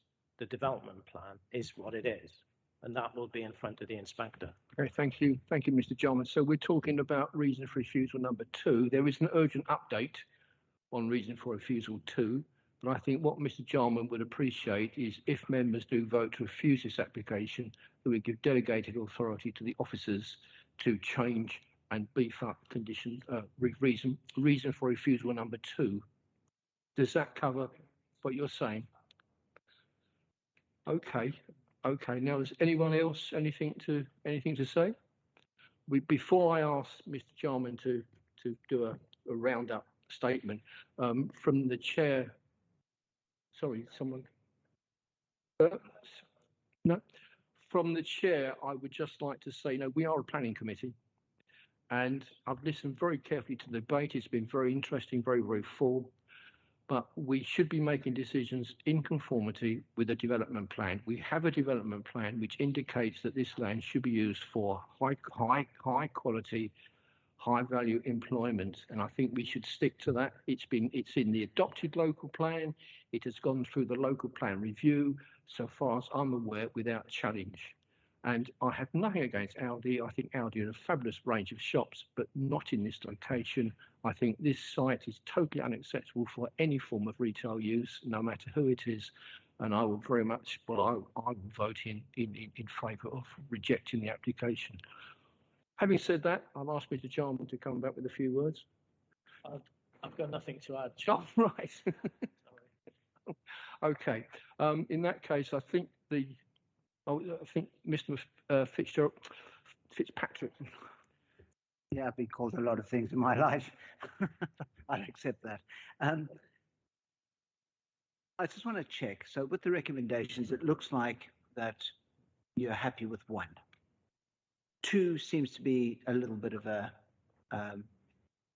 not sure about. 3 we're okay with. There's one thing between finessing and giving delegated authorities to finesse something, but are you happy with 2 or what? I'm not entirely sure that I know what we're voting on. If I can just put it this way, if I think Richard said he's clear on what it is, so if he can let us know, then you can decide.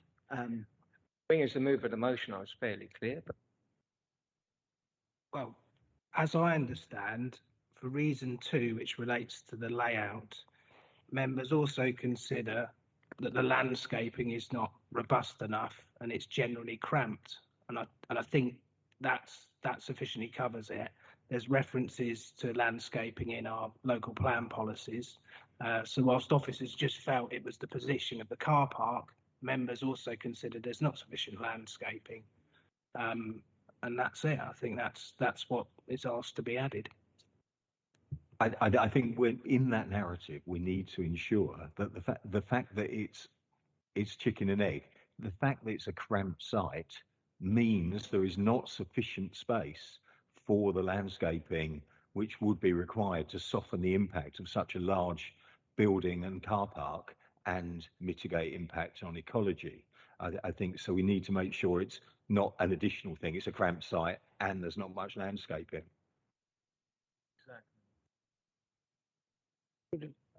I think is are you happy with that, Richard? Okay. If that's the case, then I suppose it's quite now something to work with to finesse that recommendation, put the policy attachments and all that to that. So I'll leave it at that thing.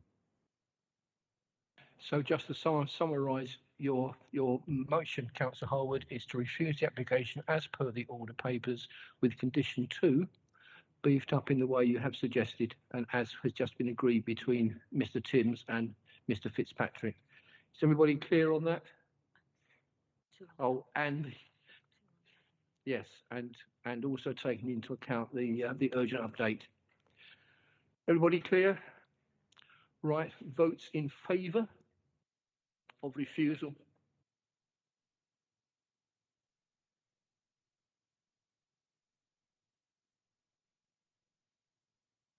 Thank you, members. And those against? Abstentions? Thank you, members. I think that is carried by 11 votes. Thank you, members. That was a very good debate. Thank you very much. Judging by the expression on members' faces, I think they'd like a comfort break. So shall we resume at 10 past 8?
Could you take your seats, please?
Welcome back, members.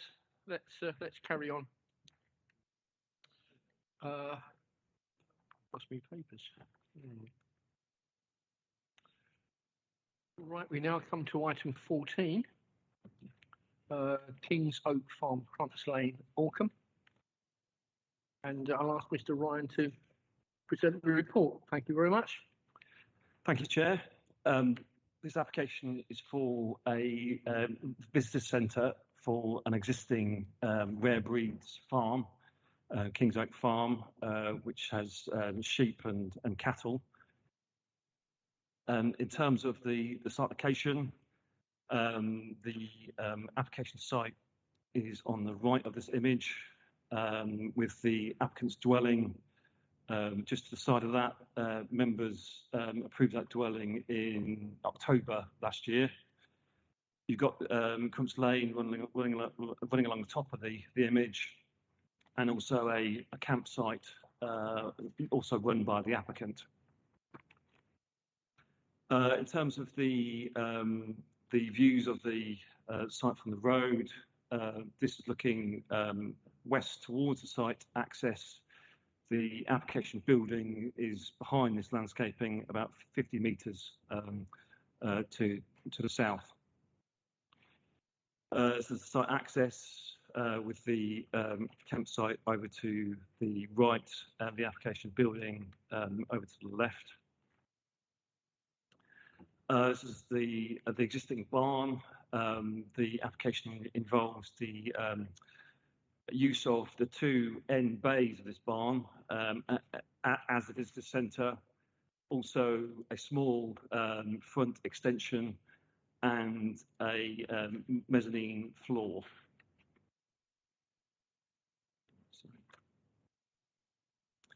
In terms of the site layout, Crumps Lane running on top of this block plan. The application site is the southern end of the existing barn, the existing dwelling. Also on this site is landscaping, which has wished to be improved in terms of the dwelling. And also the applicant has highlighted PV panels on the roof of the sort of neighbouring barn. In terms of the ground floor extension, you've got the existing elevation at the top of this image. Bottom of the image is the proposed, with the extension outlined in green. The extension is it basically extends the existing sloping roof and incorporates the extension within that extended roof slope. In terms of the side of the building, this is from the countryside side. The windows there are to the new visitor centre, and the extension is there in green. From the opposite side, from the road side, you've got the open part of the barn at the moment with the extension.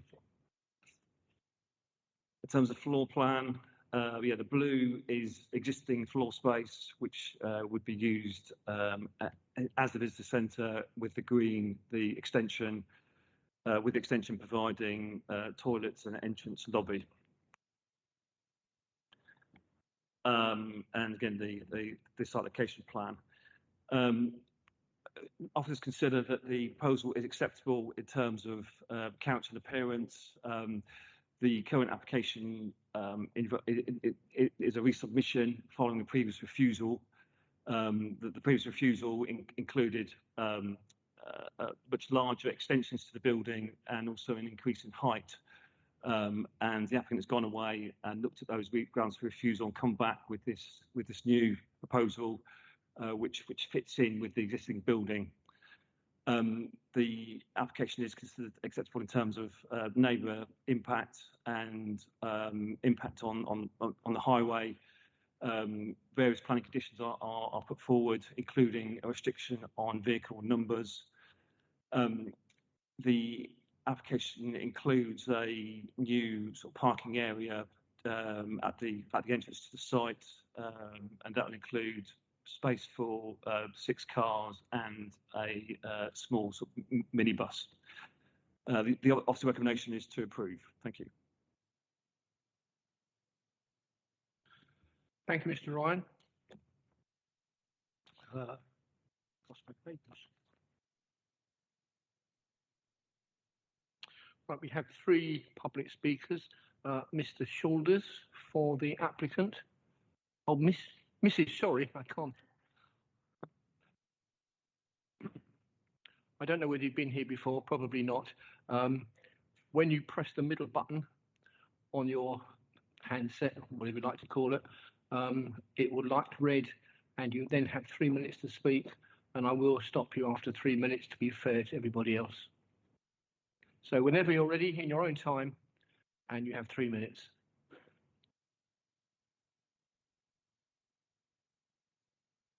Hello, I'm one of the people who lives on Crumps Lane. I'm one of the 28 people who live on Crumps Lane and have written and put our names to a signed petition. I'll pose a question. Would you say that an extra 200 car journeys on a single track road on one day is acceptable? I'll just say those stats again. 200 extra car journeys on one day on a road that is single track, 1.5 miles with 4 passing spaces. How do I get to this number? The conditions state, quote, you're allowed 20 visitors on the site at one time, not per day, one time. So based on this, there is the potential, yes, potential for 10 cars arriving to and from over 10 hours. And this doesn't factor staffing from the visitor centre, from the shop, deliveries, caterers, and current traffic from the farm that's there already, the house, and the caravan park. As an aside, how on earth would we monitor this? I would respectfully say that this is not an acceptable impact on local roads and the people who live there. Lighting. Great. There's some lighting conditions. Brilliant. The current site has, how can I say it? It looks like an airport. There are strong floodlights that have remained on all night for years. How confident can we be that the applicant will comply to these conditions? There is a history of development on this property, on this area, on this farm. There have been 12 applications in 5 years. Since 2018, let's go back then, there was a meadow. There isn't a meadow in 2023. There's 2 large agricultural barns. There's hard standing. There's a farm. There's a permanent dwelling and a campsite. And on that campsite, there is a bar and there is a shop. The applicant, in his response to some criticism regarding the campsite on the website www.pitchup.com, has said, Kings Oak is a developing site. You bet it is. If you let this development go through, this is only the beginning. I said this in 2018 when I was here before, and I'm saying it now. Thank you. Thank you very much, Mrs. Shoulders. Well within your 3 minutes.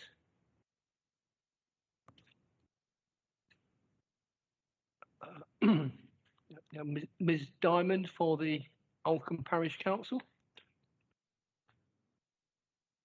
Don't know whether you've been here before, but it's 3 minutes and when you press the button on the middle of your microphone.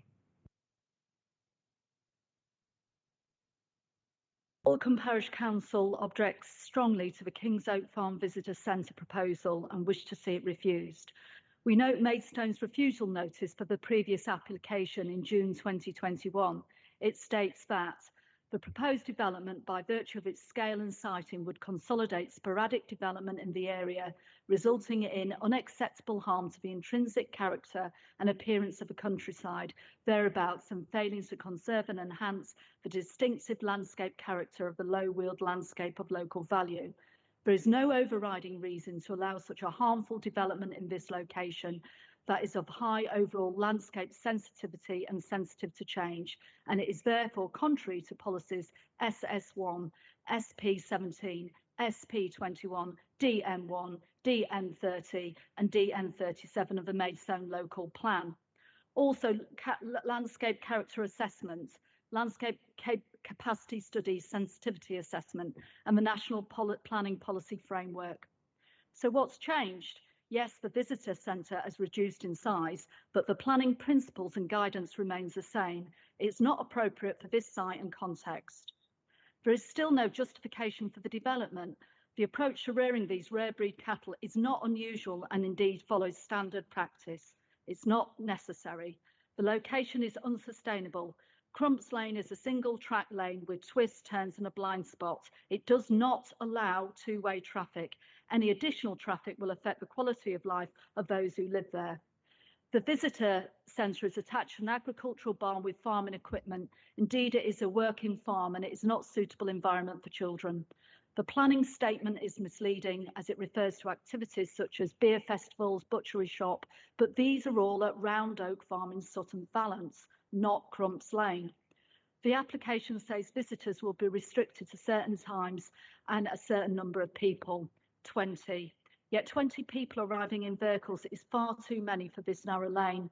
Also, who will monitor this? Oldcombe Parish Council and residents fear this is only the start of yet more development on a local beauty site, and it's already well overdeveloped and spoilt. The application states that the appearance and character of a landscape would be appropriately mitigated through the submission of landscape and visual impact assessments. This is completely at odds with the blight caused by the current all-night very bright light that destroys the appearance and character of a rural landscape. It also negatively affects the flight paths and breeding activities of owls and bats. There is no due regard for neighbours who must put up with light pollution and noise. Indeed, the barn light shines directly into one of the neighbours' bedrooms. There are also breaches of planning permission as there are caravans parked around the barn and inhabited 365 days a year. Alcombe Parish Council requests the committee rejects this application. Thank you. Thank you very much. Ms. Darling, well within your 3 minutes. Now have Mr. Tamset for the applicant.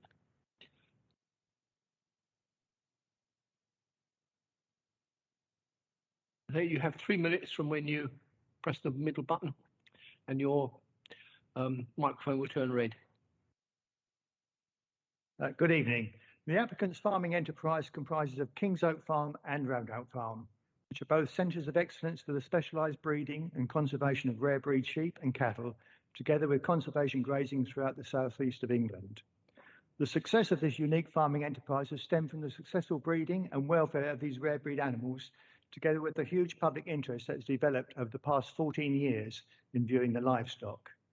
The farm's success has led to Roundout being declared winners of the Kent Countryside Award by the Kent Downs AOMB and the High Weald AOMB, backed by the Kent National Farmers Union. Inquiries are frequently being received from schools and educational faculties for groups to be able to visit the working farm and to see the animals at close range. The focus of the visitor centre will be educational. It will specialise in teaching school children, agricultural college students, adults with learning difficulties and the public, all about the various rare breeds. Interestingly, neither Hadlow College nor Plumpton College teach their students about rare breeds. Visitors will be able to view at close range the different rare breeds within the setting of a working farm. It is not the intention to replicate other animal attraction centres where small numbers of different animals are on display and children are allowed to pet some of them. This is a working farm and is to be seen by the public as such. The building is to provide an elite educational centre where groups can be instructed on the different types of rare breeds, sheep and cattle, and how they are cared for and kept from becoming endangered and extinct. As an example, the farm has just celebrated the birth of 4 Vainall calves. The Vainall breed has been declared as critical, having fewer than 150 breeding females, and are one of the rarest cattle breeds in the UK. As such, the Rare Breed Survival Trust have taken a keen interest in monitoring the progress of the Vainall at Kings Oak. As far as we are aware, there are no such facilities in the UK that teaches the balance of rare breed farming and conservation grazing, together with an element of commercial farming. There is a lot to learn about rare breeds that is quite different from the other native sheep breeds. Of the 57 native sheep breeds, 25 are considered rare, and of the 34 native cattle breeds, 14 are considered rare, and Kings Oak is home to 3 of them, the Vainall, Irish Moylets and White Park. Visitors will discover which sheep and cattle are vulnerable and at risk and how their breeding and development results in different meat qualities and variants of wool, etc. The building will allow visitors the opportunity to view at close range the animals and to see them in their natural habitat across the fields. It is anticipated that pre-arranged visits from educational establishments will constitute a 4 to 6 hour stay, so they won't be coming every 10 minutes, 10 at a time. The visitor centre will only be open to the public on special open days. It is anticipated this will occur once a month between March and October. Visitors will need to pre-book and a maximum of 20 persons will be allowed on site at any one time. The shop will be selling wool garments and other produce from the farm. No non-farm products are to be sold within the shop. It is proposed to supply energy to the whole site via an array of PV panels on the roof of the adjacent barn. An application for these will be submitted once a decision on this application has been reached. I believe the objections and concerns raised by the parish council and neighbours have been fully addressed by the planning officer in the committee report, but feel it is a great shame that such an enterprise is being applauded. Can I interrupt you there, Mr. Wren? I'm afraid you've had your 3 minutes, but thank you very much. Thank you.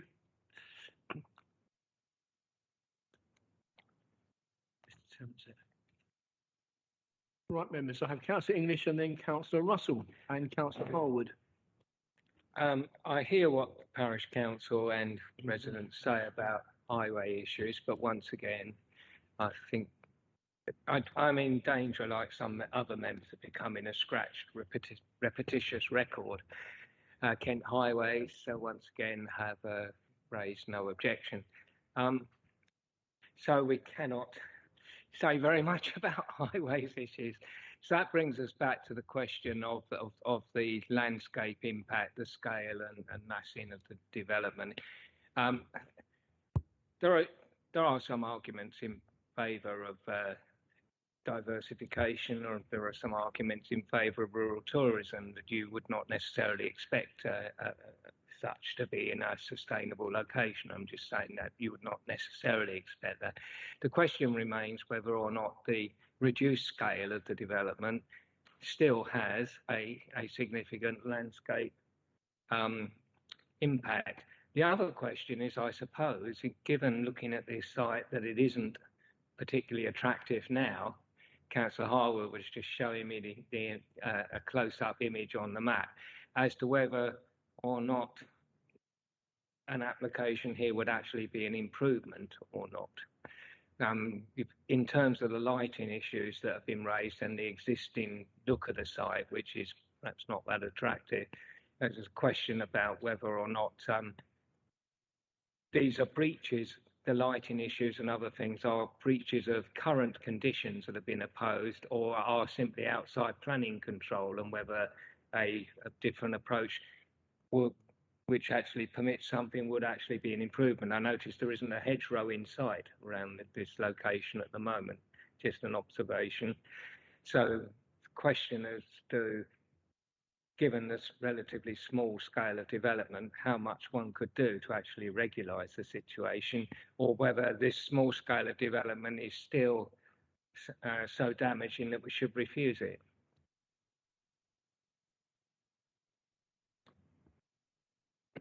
Thank you, Councillor English. I'll ask Mr. Jolman to come back to you before I come on to Councillor Russell and then Councillor Harwood.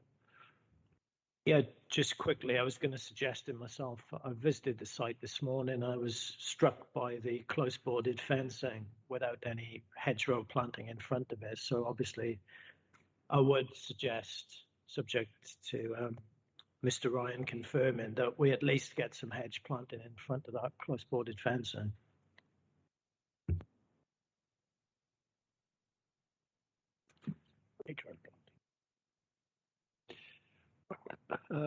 Councillor Russell. Thank you. Oh. Yeah. Thank you, Chairman. Yes, policy SB 21 does support proposals for the expansion of existing economic development premises in the countryside, including tourism-related development, provided the scale and impact of the development is appropriate for its countryside location. So that's kind of what we're looking at. I agree with what Councillor English said about the KCC highway, so I'm not going to reiterate that. I have a slight issue with something that the Oldcombe Parish Council said, which was, and I did write it down, a working farm is not a suitable environment for children. And I actually think it's the perfect place for children to learn where their food comes from, and that a disassociation with where their food comes from leads to a lot of issues in modern society anyway. What I'm going to move on to now is the planning issues, which is condition 6 is about the lighting. Now I note in condition 7 that it does say the visitor centre shall not be used outside the hours of 8 AM to 6 PM. And I wondered, given that we are in a dark sky location here, whether the lighting, external lighting, could be conditioned to be on a timer or something, so that any lighting associated with this visitor centre was literally operational for the same hours as the visitor centre would be operational for, so 8 AM to 6 PM. I mean, obviously giving time for people to leave, but that was one of the points that the speakers raised, so I think that would be worth looking at. The other thing was, we seem to keep on wanting to beef up the standard condition that forms condition 5, and I just wondered, separately to this, if that's something we should look at overall, because it seems to be in every application that we talk about. So whether we could get better standard wording in the future. You know, we're always talking about native hedgerows and things like that. So it would just be nice if the condition was maybe altered somehow. Otherwise, we do waste a lot of time saying a similar thing on every application. It might save us time. So yeah, they were just my points. Thank you. Thank you, Councillor Russell. Do you want to come back on that? Mr. Ryan. As I understand it, you were perhaps implying why can't the hours of operation be during daylight hours, because presumably they wouldn't be working in the dark. So then there would be no need for lighting. And then secondly, yes, I agree with you, Councillor Russell. Well, taking into account the winter, so I just wondered, could we limit it to the hours of operation that was listed in condition 7, given maybe half an hour either side for people to get into the site and leave safely? Yes, accept what you said about, rather than me regurgitating what a double staggered hedgerow is every month. Yes, it would be good to have a standard condition on it. Thank you, Mr. John. Councillor Harwood, and then. Thank you, Chairman. I agree with everything that's been said. At the last planning committee, we had a site just up the road from here at Pye Corner, a gypsy and traveller site, which again was not a thing of beauty, and linked to that application, even though it was a relatively small application, was an overall kind of landscaping scheme in order to rehabilitate the wider site. And I think some of the issues here, because it's largely still an agricultural use, some of the intrusive security lighting and so on, there's very little we can do about it. But I think through this application, as has been pointed out by the last two speakers, I think there is an opportunity to if you like, regularise the use on here, because it's not now totally agricultural. There's a visitor element, there is a kind of wider a commercial role on this site as well. But I think we need to be quite prescriptive. If you look at the farmyard area, there is no landscaping to the south, there is no landscaping to the west, and there is very little to the north. And I think we need to be looking to bolster that and soften that impact. And as you say, it's just a double staggered row, traditional native hedge is required, but it would make such a difference for the neighbours and just for the feel of this site. So I think it's really kind of, this has already been said, it's just adding detail to the landscaping condition to ensure that it is appropriate. And I was rather struck by the fact that conservation grazing is mentioned, and yet actually the fields immediately around this farm are very intensively grazed, and it's not really conservation grazing. It's quite the stocking levels are very high, and that's why there isn't really any hedgerow there, and that's why the grass is so short and it is so poached.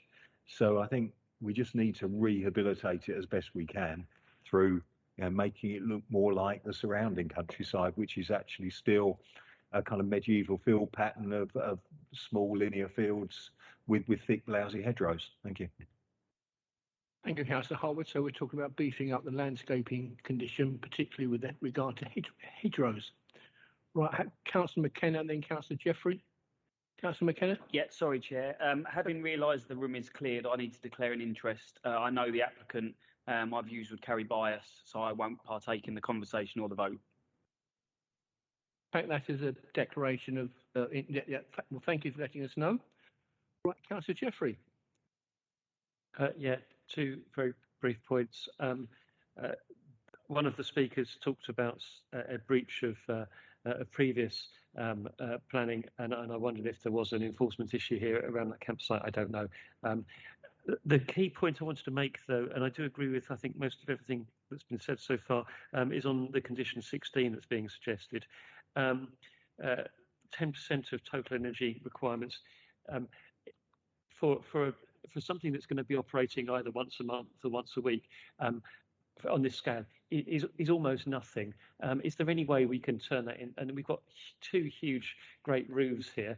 Is there any way we can turn that into 100% of energy requirement? It's not a huge amount of energy that's going to be used here. 10% just feels like pointless. I don't know if that's possible, because I think we're going beyond the realms of planning control, but I'm sure Mr. Ryan knows the answer. Yeah, you saw from the image that they are posing a bank of PV panels on top of the adjacent barn. So I think that would probably cover all of the energy for the visitor centre. So I can't see a problem with that. Councillor Cox. Can I just, everything that's been said is perfect, moving in the right direction. Can I just caveat it with, we were told that this was a working farm as well as the Rare Breed Centre and what they want to attract the general public to on a limited basis. So we've got to be careful that we're not taking out lights that are needed to actually make the place safe to work in at night and early in the morning when farmers do have to do stuff. So all we're saying is that the actual visitors centre is constricted by the time basis and the light restriction. Is that correct? Yes. Yes, I mean, really, the lighting is restricted to when the visitor centre is open, because people can't be going there in the dark, basically. Yeah, fine, I get it. Councillor Mumford? Yeah, I'm losing it a bit as well, of what's been said. So condition 16, did I hear what I thought I heard said that we're going to change 10% into 100%? And condition 5, I'm going to look at landscaping, a landscape plan right across the existing farm yard, as opposed to just looking at the visitor centre. So are they the two things that the officers have agreed with?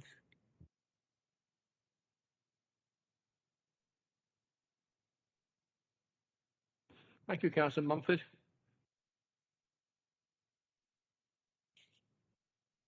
Yes. So new landscaping sort of around the site to basically screen the activity associated with the visitor centre, and also new landscaping at the boundary of the site in terms of new hedging in front of the existing close boarded fence. And PV panels to 100%? Did you just agree to that? Yes, that's right. Yep, and also in terms of the lighting as well, to restrict the lighting to within the hours that the visitor centre operates. Does that satisfy you, Councillor Mumford?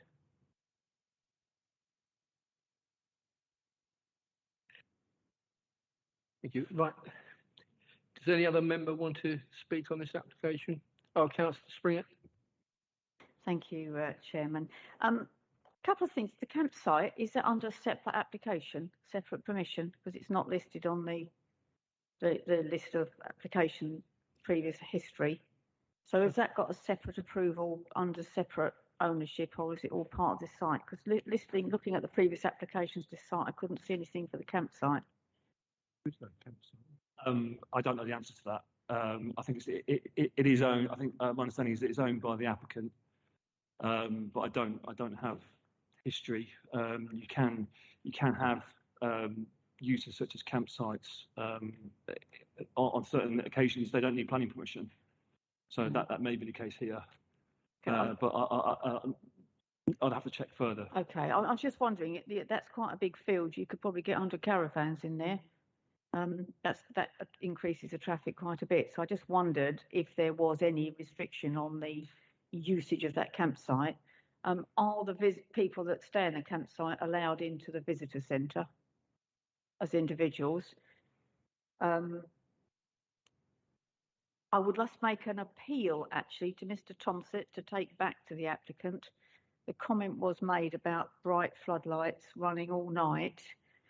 Could they just possibly consider, in the interest of community harmony, whether they actually need those running all night? I appreciate that this time of year they're haymaking and whatever, and they're rocketing up and down at 10 o'clock at night, but I just wonder whether, out of respect for the local community, I could ask politely that they consider putting some limiters on those lights. I think that might ingratiate them a little bit with the locals.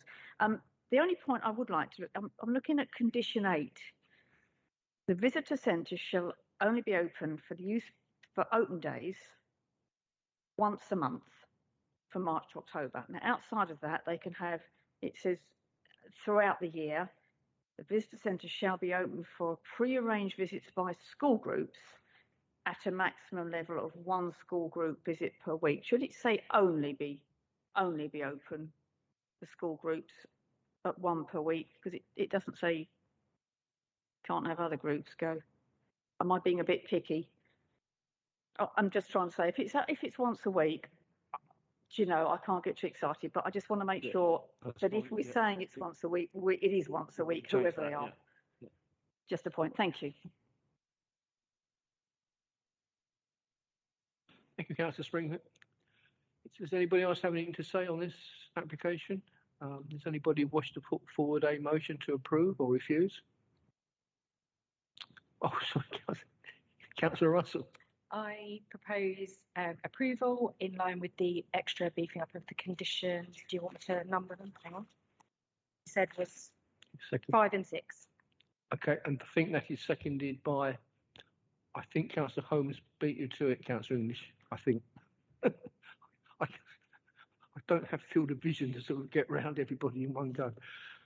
Right, okay, so I'll be all clear. We are recommending approval as per the papers with the beefing up of the landscaping to have extra hedgerows and to give delegated power to officers to negotiate that, and for the lighting for the lighting to be controlled to only be open or only be on when the visitor centre is open or working. Councillor Harwood. Thank you, Chairman. For avoidance of doubt, can we specify in the condition that the area where we have no landscaping around the farmyard is to the south and west? Because we have landscaping along the northern edge along the road, and we have it quite a thick, abundant area with vegetation down the eastern side, but the south and west aspects are wide open, and they're what have the biggest impact on neighbours. I think we can do that. I think it's already in the condition. Okay. Right, members, so we are voting to approve the application. Votes in favour?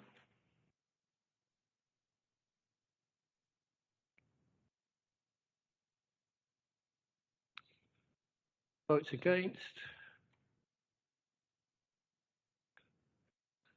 And Councillor McKenna isn't voting at all because he's declared an interest. Right. Thank you. Thank you, members. That is then carried.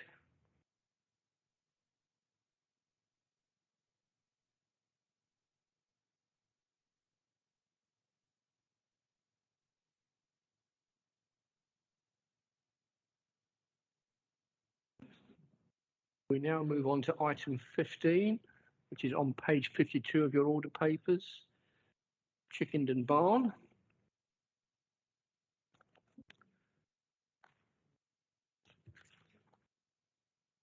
And I call upon William Fletcher over there, hiding. The floor is yours. Please carry on. Thank you. So before I begin, we would like to request delegated authority to amend condition 11, which relates to flood mitigation measures. The applicant is required to carry out a number of measures here, but the condition only relates to measures relating to the building itself. We'd just like to expand the condition to include the wider site, so there's a pond that needs to be dredged. We'd just like to amend the condition to include that. So the application tonight is in Chickenden Lane, Staplehurst, and permission is sought for the conversion of the existing barn to a residential dwelling, including a new entrance and access drive to the southwest of the site with associated parking. The application building is curtilage listed and is a good example of a vernacular timber framed barn that appears to date from the 17th century with an impressive roof form.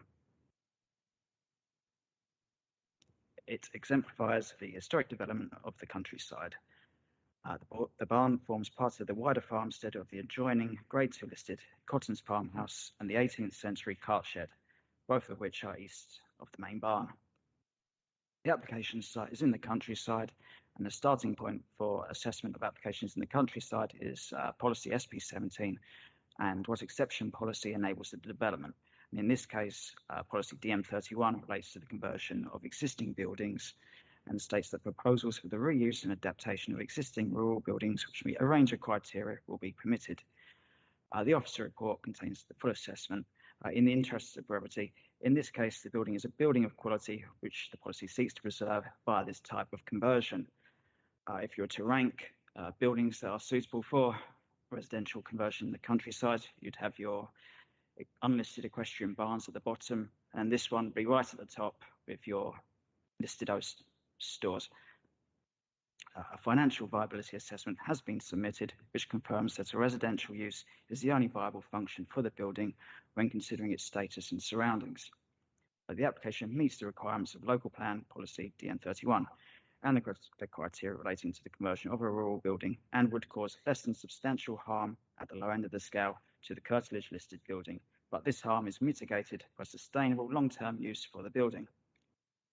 The harm to the character and appearance of the site would be limited due to the sensitivity of the development. The development retains the full form or the full character of that roof form, which is very distinctive, and utilises existing openings to provide glazing and other openings.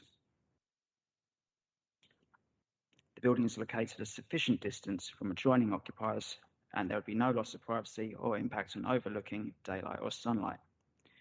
Chickenden Lane is a private lane.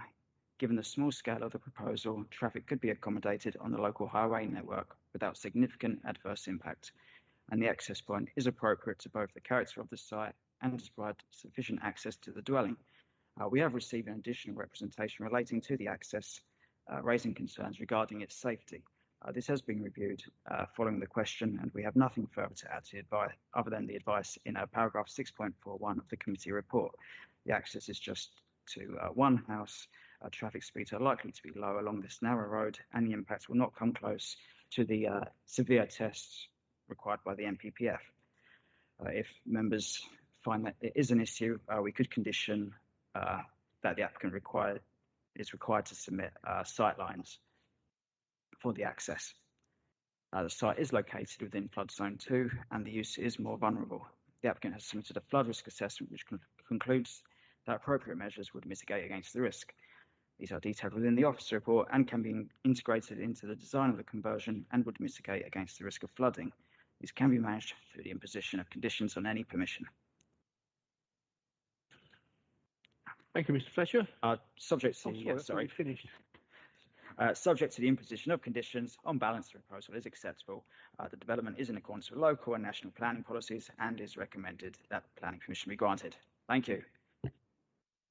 Thank you, Mr. Fletcher. Right, we have two public speakers, Mr. Williams, who is an objector, and Councillor Sharp from the Staplehurst Parish Council. Ms. Williams, if you'd like to come forward first. Oh, thank you for pointing that out.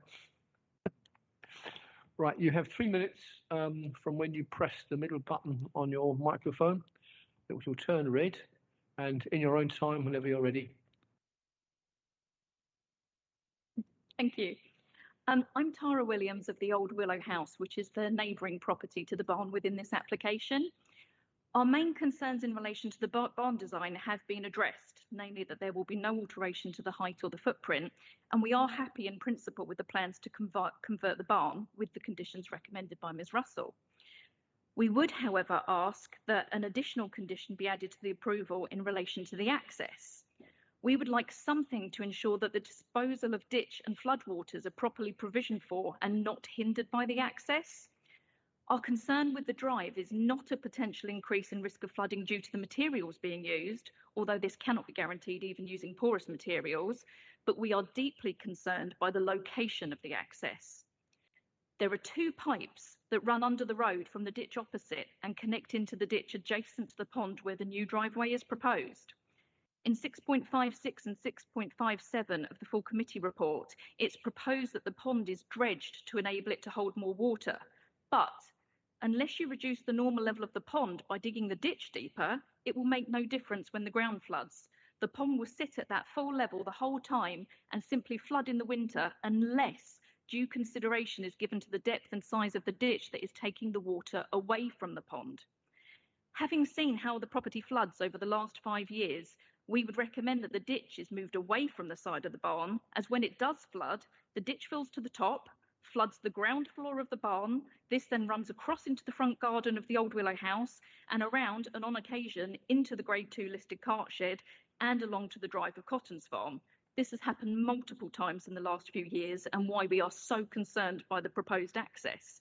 We did include a set of quite compelling photographs of the flooding with our comments against the previous application that was withdrawn. The residents of Chickenden Lane, some who feel so strongly about this that they're present here this evening as well, we believe that the location of the proposed access is dangerous due to the lack of visibility and the blind bend. The sightline plan recently submitted is incorrect. How can there be clear visibility when there is a large telegraph pole right at the edge of the road and a massive hedge and oak trees adjacent to it? The property was sold to the applicants on the basis that access would be via the existing gateway in the adjacent paddock. A previous planning application submitted in 2005 also sought pre-planning advice from the conservation officer at the time and explicitly proposed access via the existing gateway due to safety and proximity to the 200-year-old pond. I quote, "The location of the drive has been taken through this adjacent land due to the position of the pond between the barn and the road, and the proposed position of the access through the existing gate also provides a better line of sight in each direction when pulling out onto the road." This is a busy lane, which since that 2005 application, the traffic has increased substantially due to the conversion of other properties at the other end of the lane, coupled with additional delivery vans and the heavy existing farm traffic that uses the lane. We would request that the planning committee reconsider the suitability and the safety of the location of the access. I call you to a halt there, please. You've had your 3 minutes. Thank you very, very much. Thank you. We now have Councillor Sharp from Staplehurst Parish Council and then Mr. Jenner for the applicant. So, Councillor Sharp, the floor is yours. You have 3 minutes, and when you press the button, then I'm afraid I will stop you after 3 minutes to be fair to everybody else.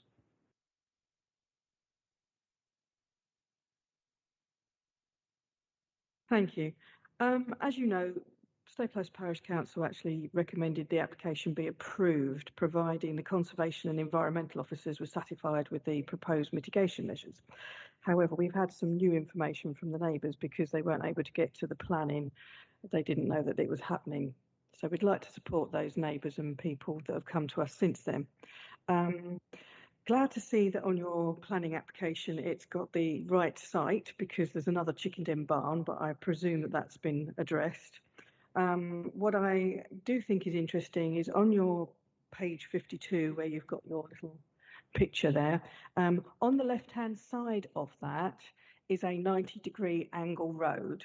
So it's literally a blind corner coming up to that. And that's one of the reasons that the residents are concerned about traffic, because people do drive down these country roads a little bit too fast. And I can speak as somebody who's driven down there to have a look at this site. It's a very narrow road.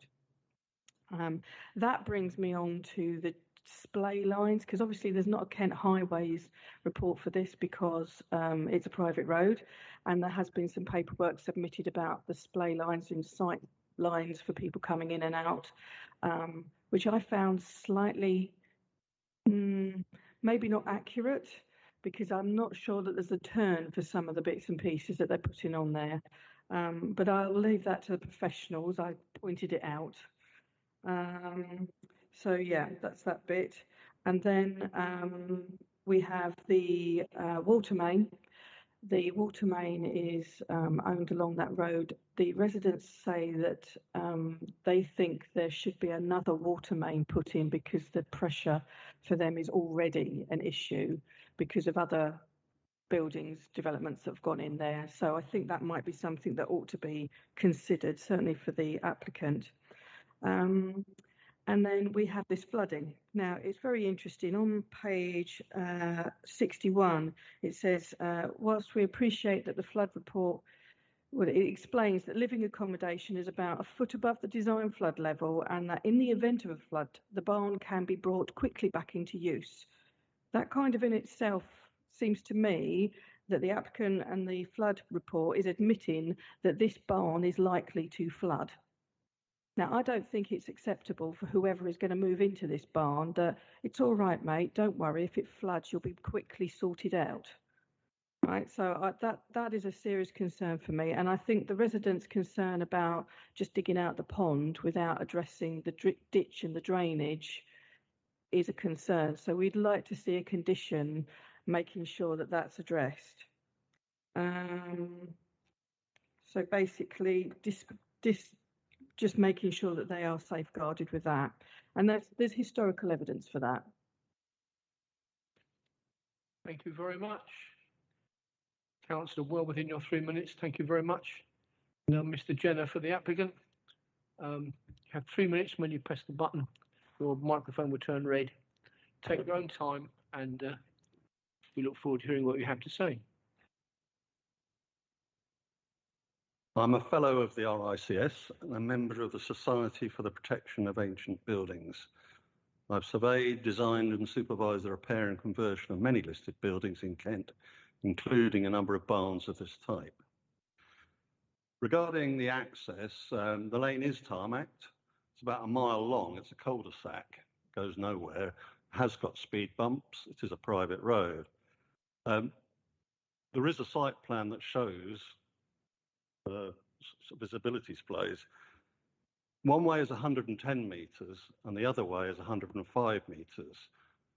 I'm sure you've sat before in previous meeting and argued about sight lines far and less than that. This is a quiet little lane. Regarding the position of the drive, there was an earlier application which we withdrew because of the complaints or concerns of the neighbours, and the access way was on the other side, nearer the neighbour's house. So we actually moved the driveway. And regarding the driveway causing extra flooding, it's a simple mathematical equation. We're going to dig out more than we're going to put back in, so the actual flood levels will go down. We have also said that regarding the pond, it will be maintained. It is overgrown, it's full of willows, it will be dredged out. And also, if a condition is requested, and happy to put this in, that stream will be made to, that runs from the bottom of the plan up the side of the building, can be dredged out and cleaned as well. But we have offered landscaping details, and we can easily put that in. So basically, in conclusion, the build is a fine example of a historic barn. Your local plan and policies encourage their retention, repair and conversion within certain criteria, all supported by the Parish Council. The planner's report explains that all 11 of these in your local plan have been complied with, and I hope you can support the recommendation. Thank you. Thank you very much, Mr. Jenner. I'm within your 3 minutes. Thank you. Well done.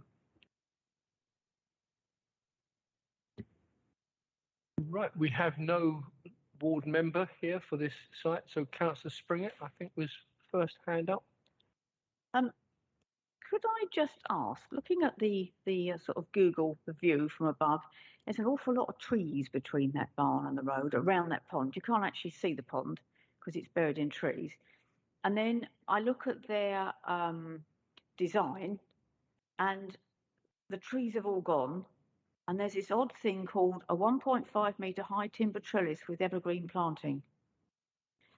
I don't quite see what the purpose of that is when there's quite a lot of trees there to screen it.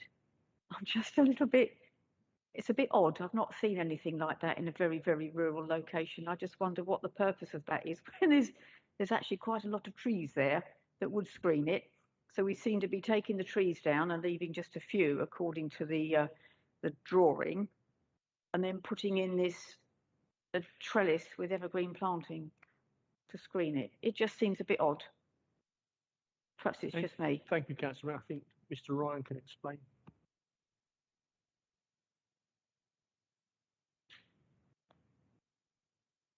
Oh, sorry, it was your one. Sorry.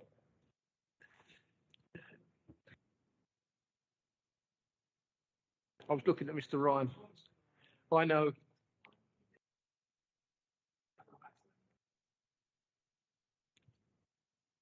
Yeah, carry on.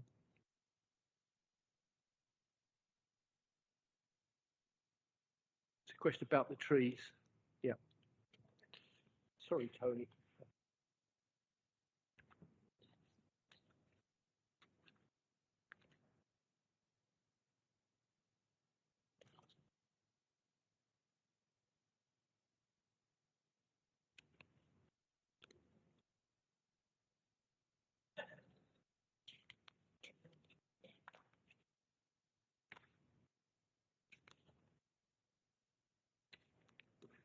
Sure, we have a It just seems to be completely tree covered, and it just seems we seem to be taking the trees out and then putting in some screening, which seems a bit strange.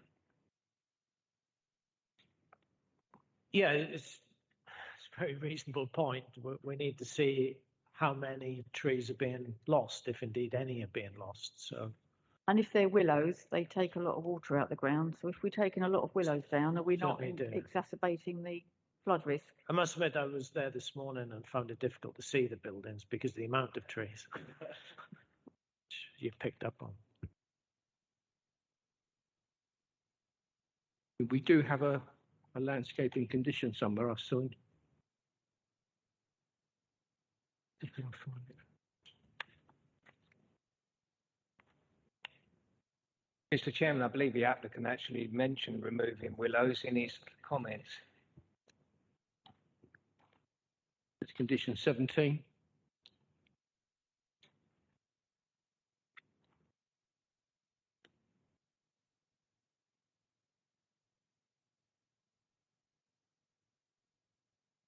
The 15, 16, and 17.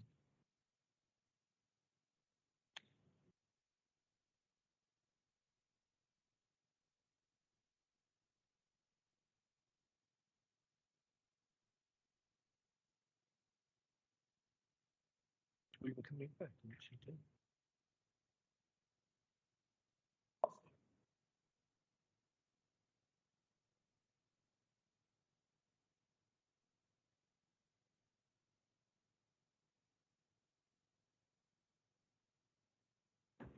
Mr. Chairman, while we're looking for that, very quickly, can we take the applicant's offer to take a condition for dredging the stream, etc., what was offered before, and put it in conditions?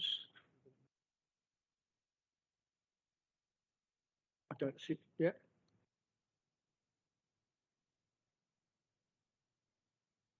Sorry, I'm just conscious of time and other people, so wait then. I'd suggest that this is deferred until we get, I'm sure we've got it somewhere, a tree survey, just to be absolutely certain what trees will be directly lost, which will have root systems affected, if indeed any will have. I must admit, I agree with Councillor Springer. My initial impressions this morning was there's a lot of trees. Yeah, I would move that, Mr. Chairman. I mean, this is taking far too long, and we mustn't rush the officer to a conclusion. So Councillor Harwood and then Councillor McKenna. No, Mr. Chairman, I think it would be to defer. We just defer. Don't think we need further debate. Okay, I think Mr. Fletcher has some answers. So the applicant has submitted a design and access statement.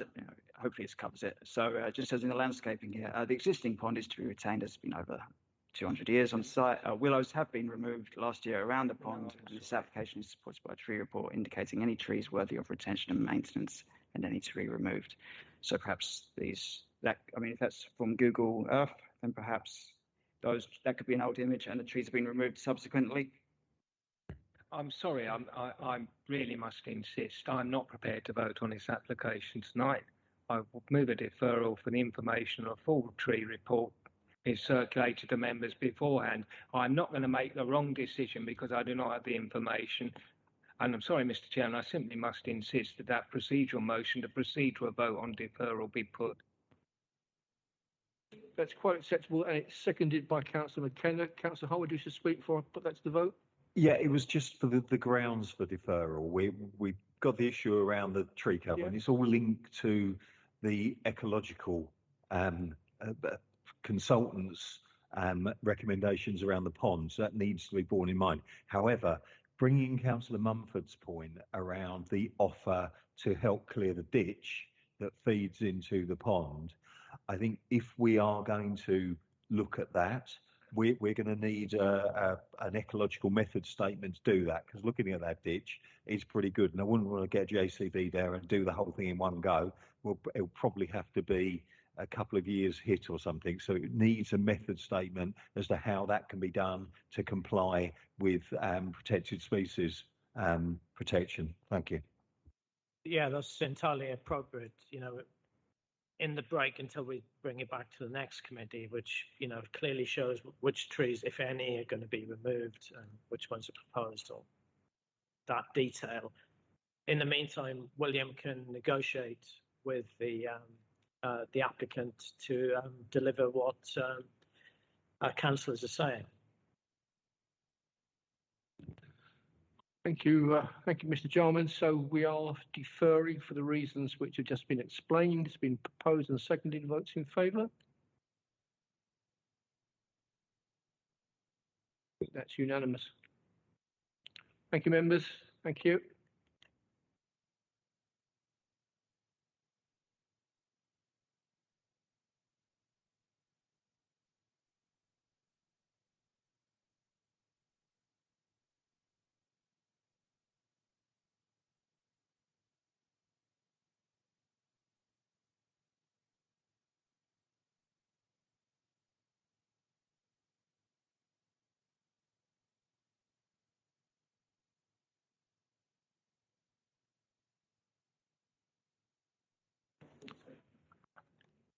Right, members.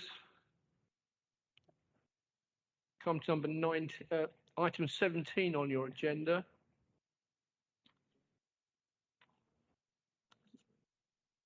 Can I have your attention? Does anybody wish to speak against the officer's recommendation on item 17? No? Okay, in that case, I'm happy to propose we approve as per the papers. Is that seconded? Seconded by Councillor English. Mr. Blything, thank you so much for coming. I'm sure you've had a thoroughly boring evening, but thank you very, very much. Enjoy the rest of the evening, what's left of it. Bye-bye. I propose we approve as per the order papers. Votes in favour? Thank you, members. I think that's unanimous. Well, it is unanimous.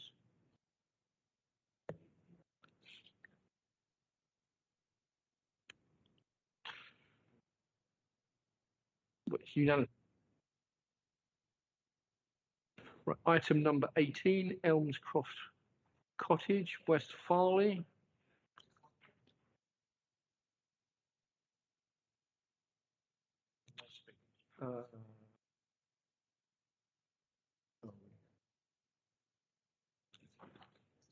I've lost it. There's no speaker. There's no speaker. So, William Fletcher again. Are you happy to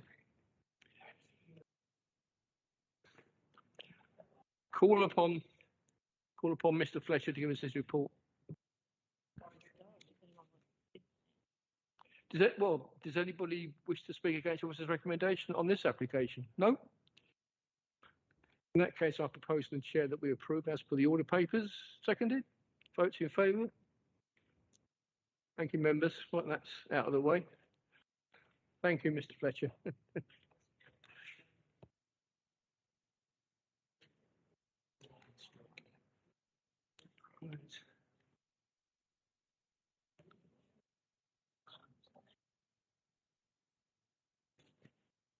It's the same again, there's no speakers. Yeah, I think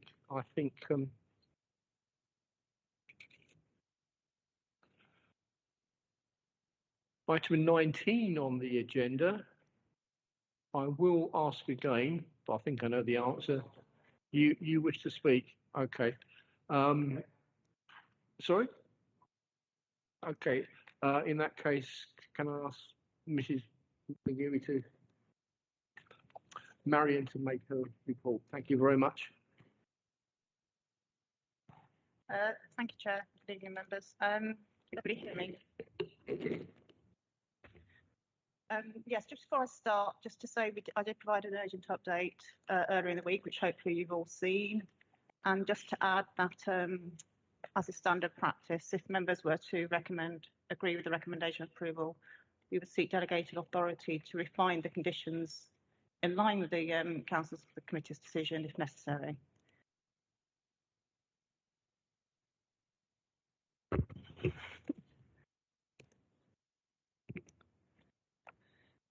Just to say, an urgent update was provided earlier in the week, which I hope members have seen.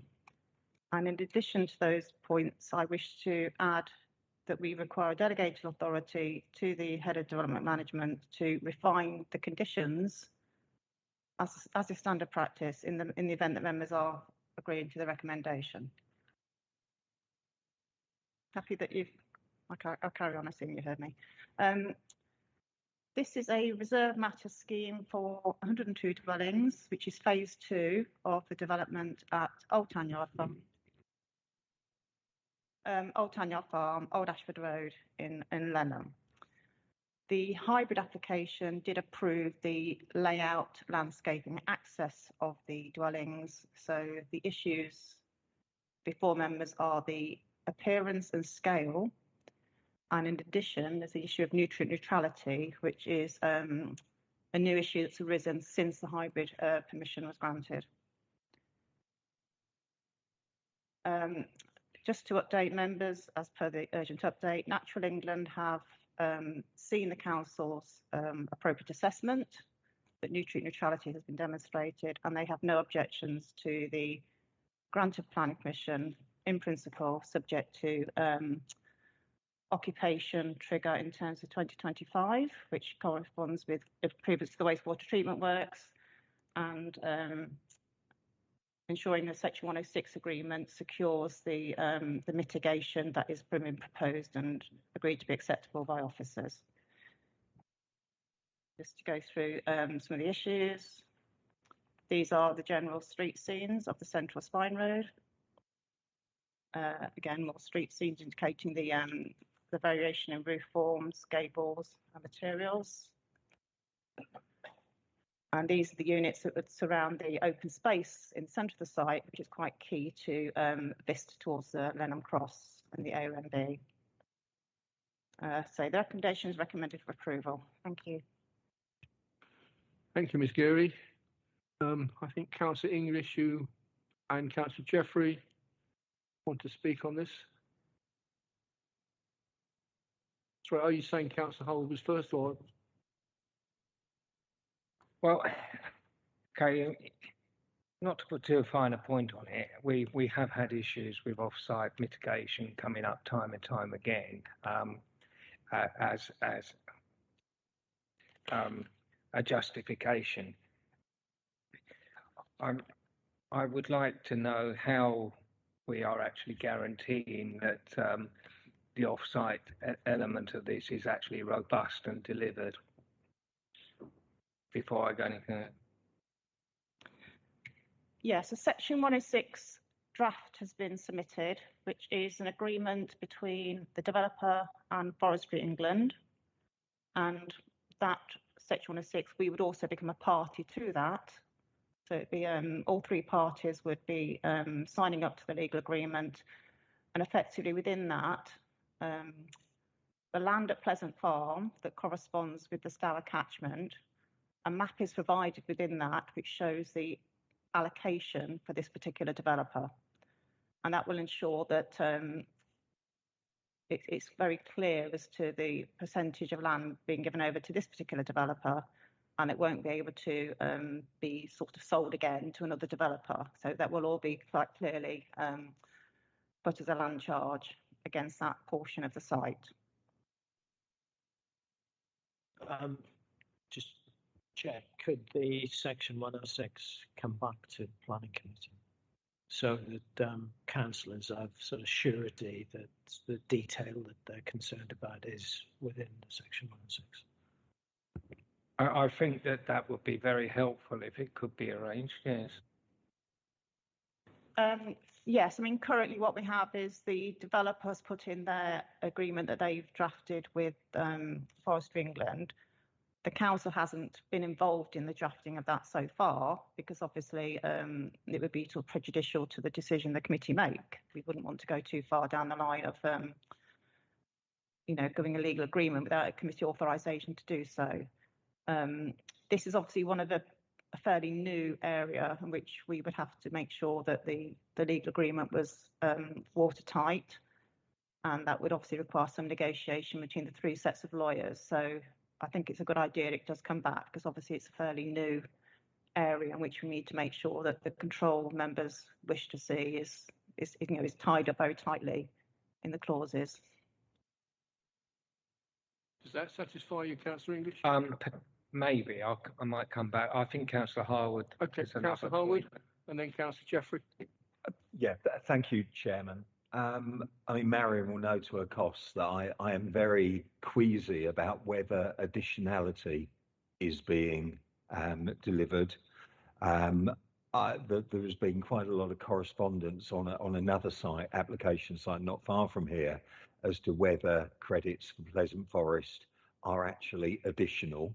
And I think the way that was left, and I know Mr. Jarman was involved in that as well, was I think we were going to actually seek lines on a map showing us what the additional area is that's going to be taken out of arable use to ensure that we're not actually double accounting. Because I think this is the concern, in that the Pleasant Farm has been bought by Forestry England and converted to Pleasant Forest. Would that have happened anyway, regardless of this planning application? And the guidance is clear that additionality needs to be evidenced. As long as we can appropriately evidence additionality, that this is an addition to Pleasant Forest, which would not have happened if we hadn't have got the credits out of this application, I think we have ticked the box on additionality. If we can't prove that, then Forestry England need to do a bit of work. Thank you. Okay, Councillor Howard, do you want to come back on that? Yeah, to a large degree, I agree with that. I must admit, I have felt with this that it's kind of like developer says to Forestry Commission, here's some money to plant some trees, which they do anyway, and hence your additionality point. And Natural England seem to say, yes, that's fine because trees are better than grassland. And I do think we need to control this important detail. It's not obviously just a matter of planting an unspecified amount of trees. We need that detail, and like Councillor English said, we need the detail of that maintenance regime as well, the detail of the management plan. And I do think, as Marion said, this is all new, and I do think it's very appropriate to come back to this committee, because I think it's a learning exercise certainly for me anyway. So are you suggesting a deferment, or are you suggesting that the Section 106 agreement comes? Section 106 agreement comes back. Okay. Okay, fine. We can do that. Councillor Jeffrey? Like previous speakers, I am equally worried about the mitigation, the credits, offsetting as it would be. It's like paying somebody else not to smoke so you can carry on smoking. It just doesn't make sense. So I'll come back to that in a second. I've got some problems around a requirement to put 10% of units having Kentish ragstone. We have given the circumstances. Yeah, we've got 50 hectares of ancient woodland being destroyed potentially for building with Kentish ragstone, and that just seems pointless.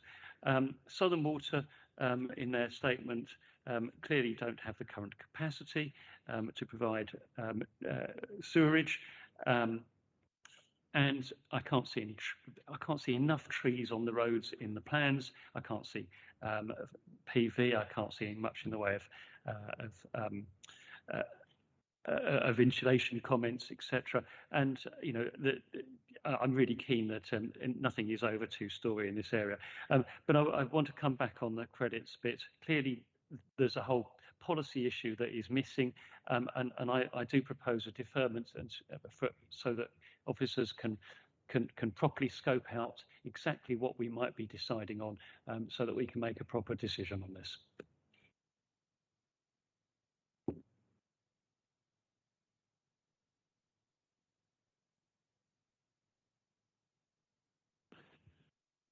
Ask Mr. Fitzpatrick to.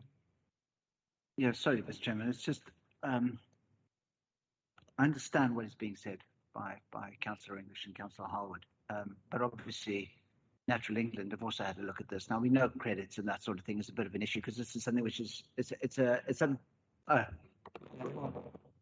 Can you hear me? Right. Usually I say other people can talk up. Okay. Nutrient neutrality and this issue of credits, it's not only an issue here. It's the government's preferred option because Natural England haven't really sorted this out. But it has been something that is accepted. And in fact, Natural England have turned around and said, we're in agreement with what is proposed. And the way that will be secured is through the Section 106 agreement. So I'm not, Councillor English? Yeah, I understand that, Russell, and thanks for that. But that wasn't really the issue. The issue was making sure that in line with emerging national trends and policy that we actually delivered what I think the government's aspiration is. And that requires us as members to actually see the details of the Section 106 agreement. I think the planning officers were agreeing with that. And not least to ensure that what's there isn't just planted and then disappears 5 years later or something like that. So that's one issue, and I think we've agreed that if we determine this application and grant it, that the Section 106 will come back in all of its detail. The issue that Councillor Jeffrey raised was on some of the other points as to whether or not those had been sufficiently answered and addressed, and it would be helpful if officers came back on the points that he raised on the other aspects of the application. Thank you, Councillor English. Councillor Russell? Actually, I was going to just raise some of the points that Mr. Fitzpatrick's already said, just that no one had mentioned that previously when we were talking about highways and we mentioned KCC, obviously with this respect, nutrient neutrality, Natural England has been involved and is supportive of this approach. But having said that, I do agree with what Councillor English said about having Section 106 come back. So, yeah, I don't know. I propose that we approve this with the Section 106 coming back to this committee at a later date to have a look at. Do you have a seconder for that? Oh, thank you, Catherine. Before I'll second. Yeah, I'd like officers to come back on them. I mean, not just ignore them, please. Yeah. So I think the motion is to approve the application as per the order papers with the 106 agreement coming back to us. Can Councillor Jeffrey have the courtesy of a response to his questions? Yeah, certainly, Ms. Geary. Yes. In terms of Kentish Ragstone, the overall original policy for this site includes the need for vernacular materials, and that's the obviously one of the most obvious materials to integrate into these dwellings. So that's why that's been proposed in this particular case. In terms of Southern Water, obviously they have an obligation, if there's an agreement signed with the developer, to provide the foul drainage. They are in the process of ensuring their capacity will exist. I don't have any expectation they wouldn't be able to comply with that requirement. You asked about trees on the road. As I said in the introduction, the landscaping strategy for the scheme has been approved. This is an application purely on the appearance and scale of the buildings themselves. The details of the landscaping still need to come in, but this particular application is not seeking approval for street trees as such. It's a separate matter. And you asked about the height of the buildings. I can confirm all the buildings are 2 stories. They do have relatively vernacular roof pitches, which could potentially accommodate dormers. But we put a recommended condition on that be controlled for the units that face back onto the Ashford Road, so that the appearance of that section that's visible from the AONB can be controlled via the submission of planning applications if they were to add rooms to the roof, but they are, as proposed, conventional 2-storey houses. I think that was... Does that explain the situation to you, Councillor Jeffrey? You want to come back? Yes, thank you. Thank you for the clarification on some of those points. As a motion has been proposed, can I propose an amendment to that motion, which says that the Kentish ragstone is not used as the vernacular local material. Other vernacular local materials are used instead, and also that PV is put in terms of the building design on every building. Sorry to come back on that. As Ms. Geary said, it's in the policy. We had a long discussion about how important the local plan is. I can understand why you're mentioning Kentish ragstone.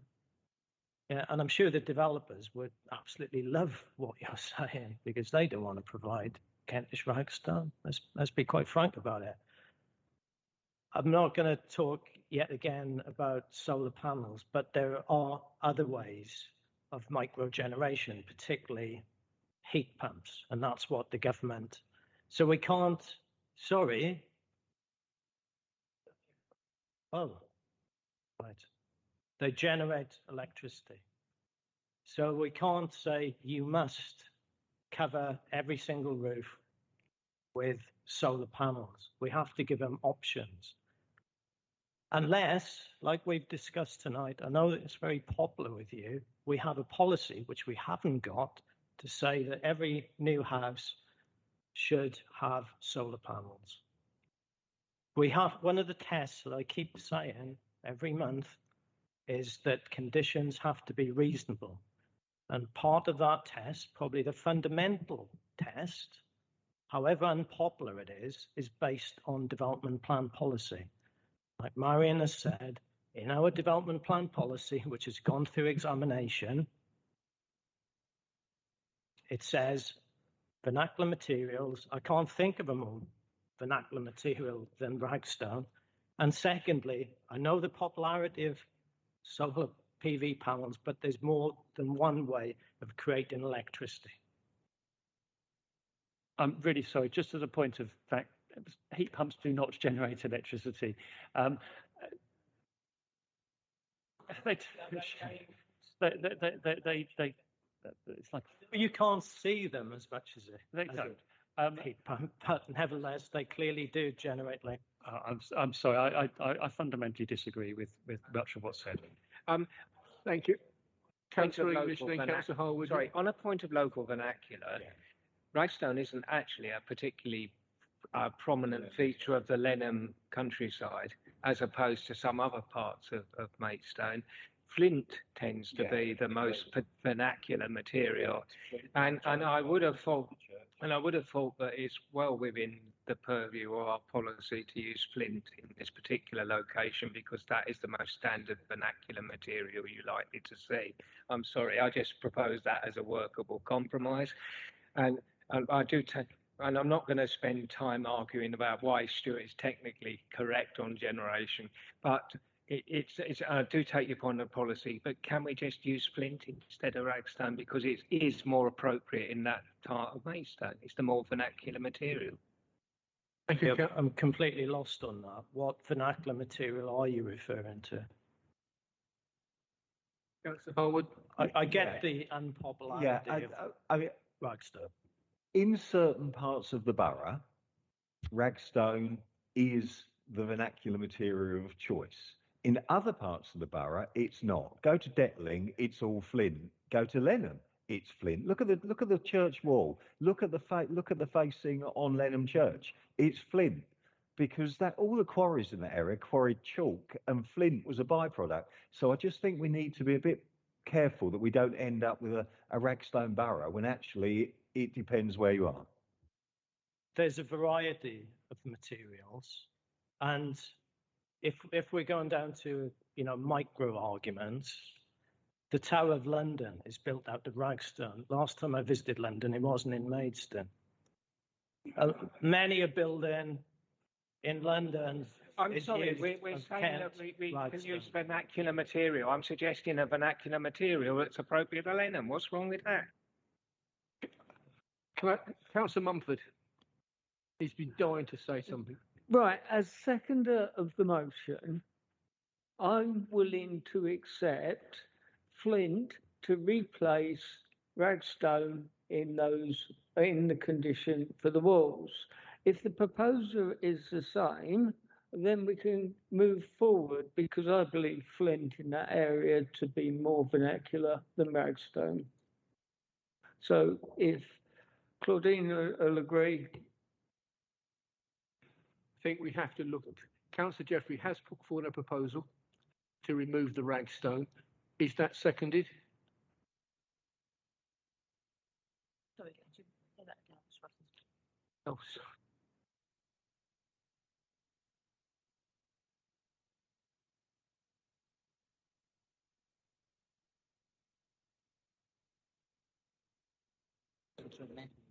Yeah. So, do you wish to propose to amend the original proposal with the flip? Yes, as long as Claudine agrees.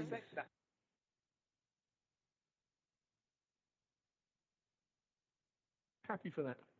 I'm going to save you and spare you all the geology lecture, but the reason that we get towards flint is because the river gravels, as you move towards Canterbury, is where they come up in the beds, and that's what they were used for the vernacular.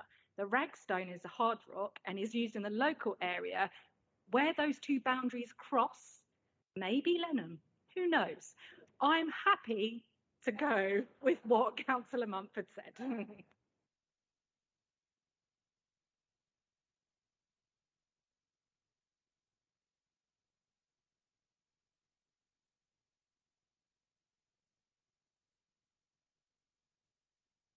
It was just a really quick question. Where's Pleasant Forest? Where is Pleasant Forest? We're getting the houses, and the mitigation and the beauty seems to be going somewhere else. I'm just curious where it is. Does anybody know where Pleasant Forest is?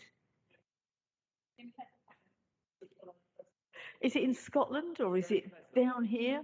I'm just curious. Just curious, that's all. I won't hold up the vote. It's at Flats Heath. I didn't know you were asking to speak. I thought you were voting, but there we are.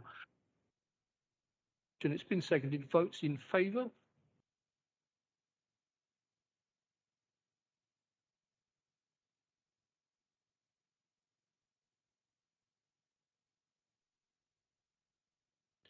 Votes against?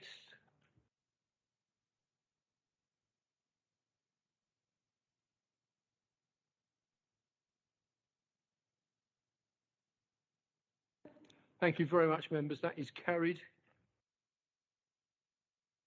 Oh.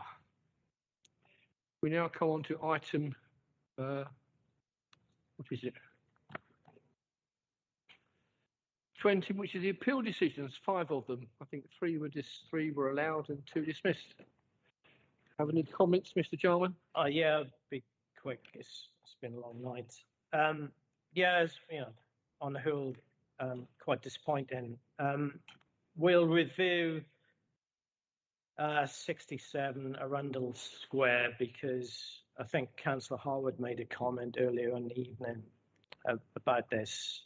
It seems to me that there's a policy vacuum over not just HMOs, but the sort of intensification of mainly terraced houses in areas like Fant. And we just seem to be going round in circles on this. And the policy context just doesn't seem to change. But we'll review it. Does anybody have any comments on the appeal decisions? Okay, right. Before I close the meeting, Councillor Mumford would like to say something to you all, as would Mr. Jarman. Councillor Mumford first. I'd just like to tell you all it's my 49th wedding anniversary tonight, and I'm still coming to planning, which I've been doing for 10 years. Things within the independent group are going to slightly change, as you'll see, and this is going to be my last meeting. So thank you very much. I've had good fun over the last 10 years. We've had some good discussions and I've met some nice people. I think there's only 4 of us from the original ones when I joined. But no, thank you very much. I go in that pub over there. My wife normally listens to this to see when to make my tea. So don't make my tea, dear. I'm going over the pub, and anyone that wants a drink is welcome.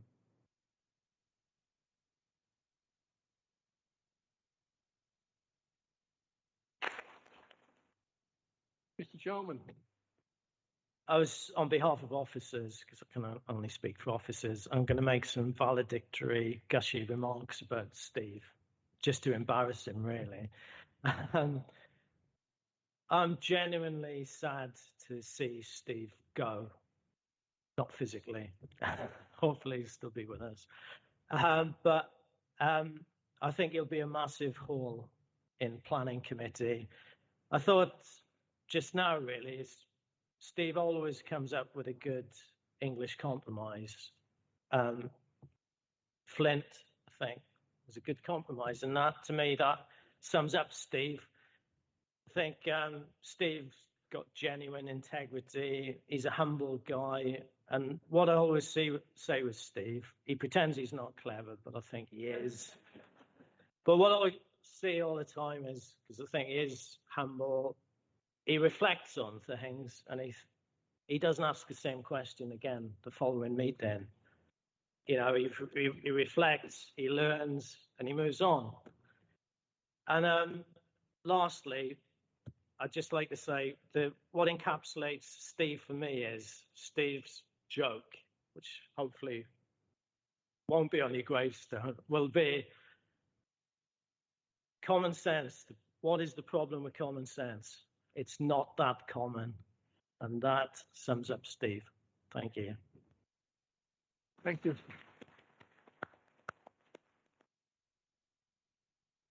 Mr. Fitzpatrick. Yeah, while we're at it, I don't want to keep everyone because we want to get down to the pub. I just want to, there is one thing which I remember from Steve, and that was his chocolate box application. You know, there's a fruit store which is being put up in the middle of the countryside, and he says everyone sees the countryside as chocolate box, but that's our working space. And it's the first time that I've actually seen people who have come to a committee heavily predisposed to going against the application, and his chocolate box speech turned everyone. So it kind of went from this is going to be refused to something that was approved. And I always say, well, that's coming the difference between predisposition and predetermined is what Steve proved on that night. Okay, and finally, as chairman, I'd like to say it's been 7 years that I've been working with Steve on the planning committee. And it's been an absolute pleasure. You know, you have been a wonderful supporter of the development plan system, and which I've wholeheartedly support. It's been fantastic working with you. I've very much enjoyed working with you. It's been fabulous. You'll be sorely missed, and I, for one, will miss you immensely for your common sense and practicalities on this committee. Thank you very much for all you've done. I will miss you immensely. Thank you very much, and I'll join you in the pub. All right.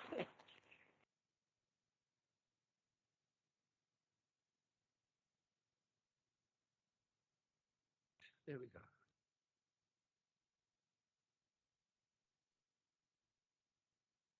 I've closed the meeting. Yes, thank you. It's 9:40. Right. Turn the webcast on, but the minuets are there. Yes, I know. No, I know. I will do.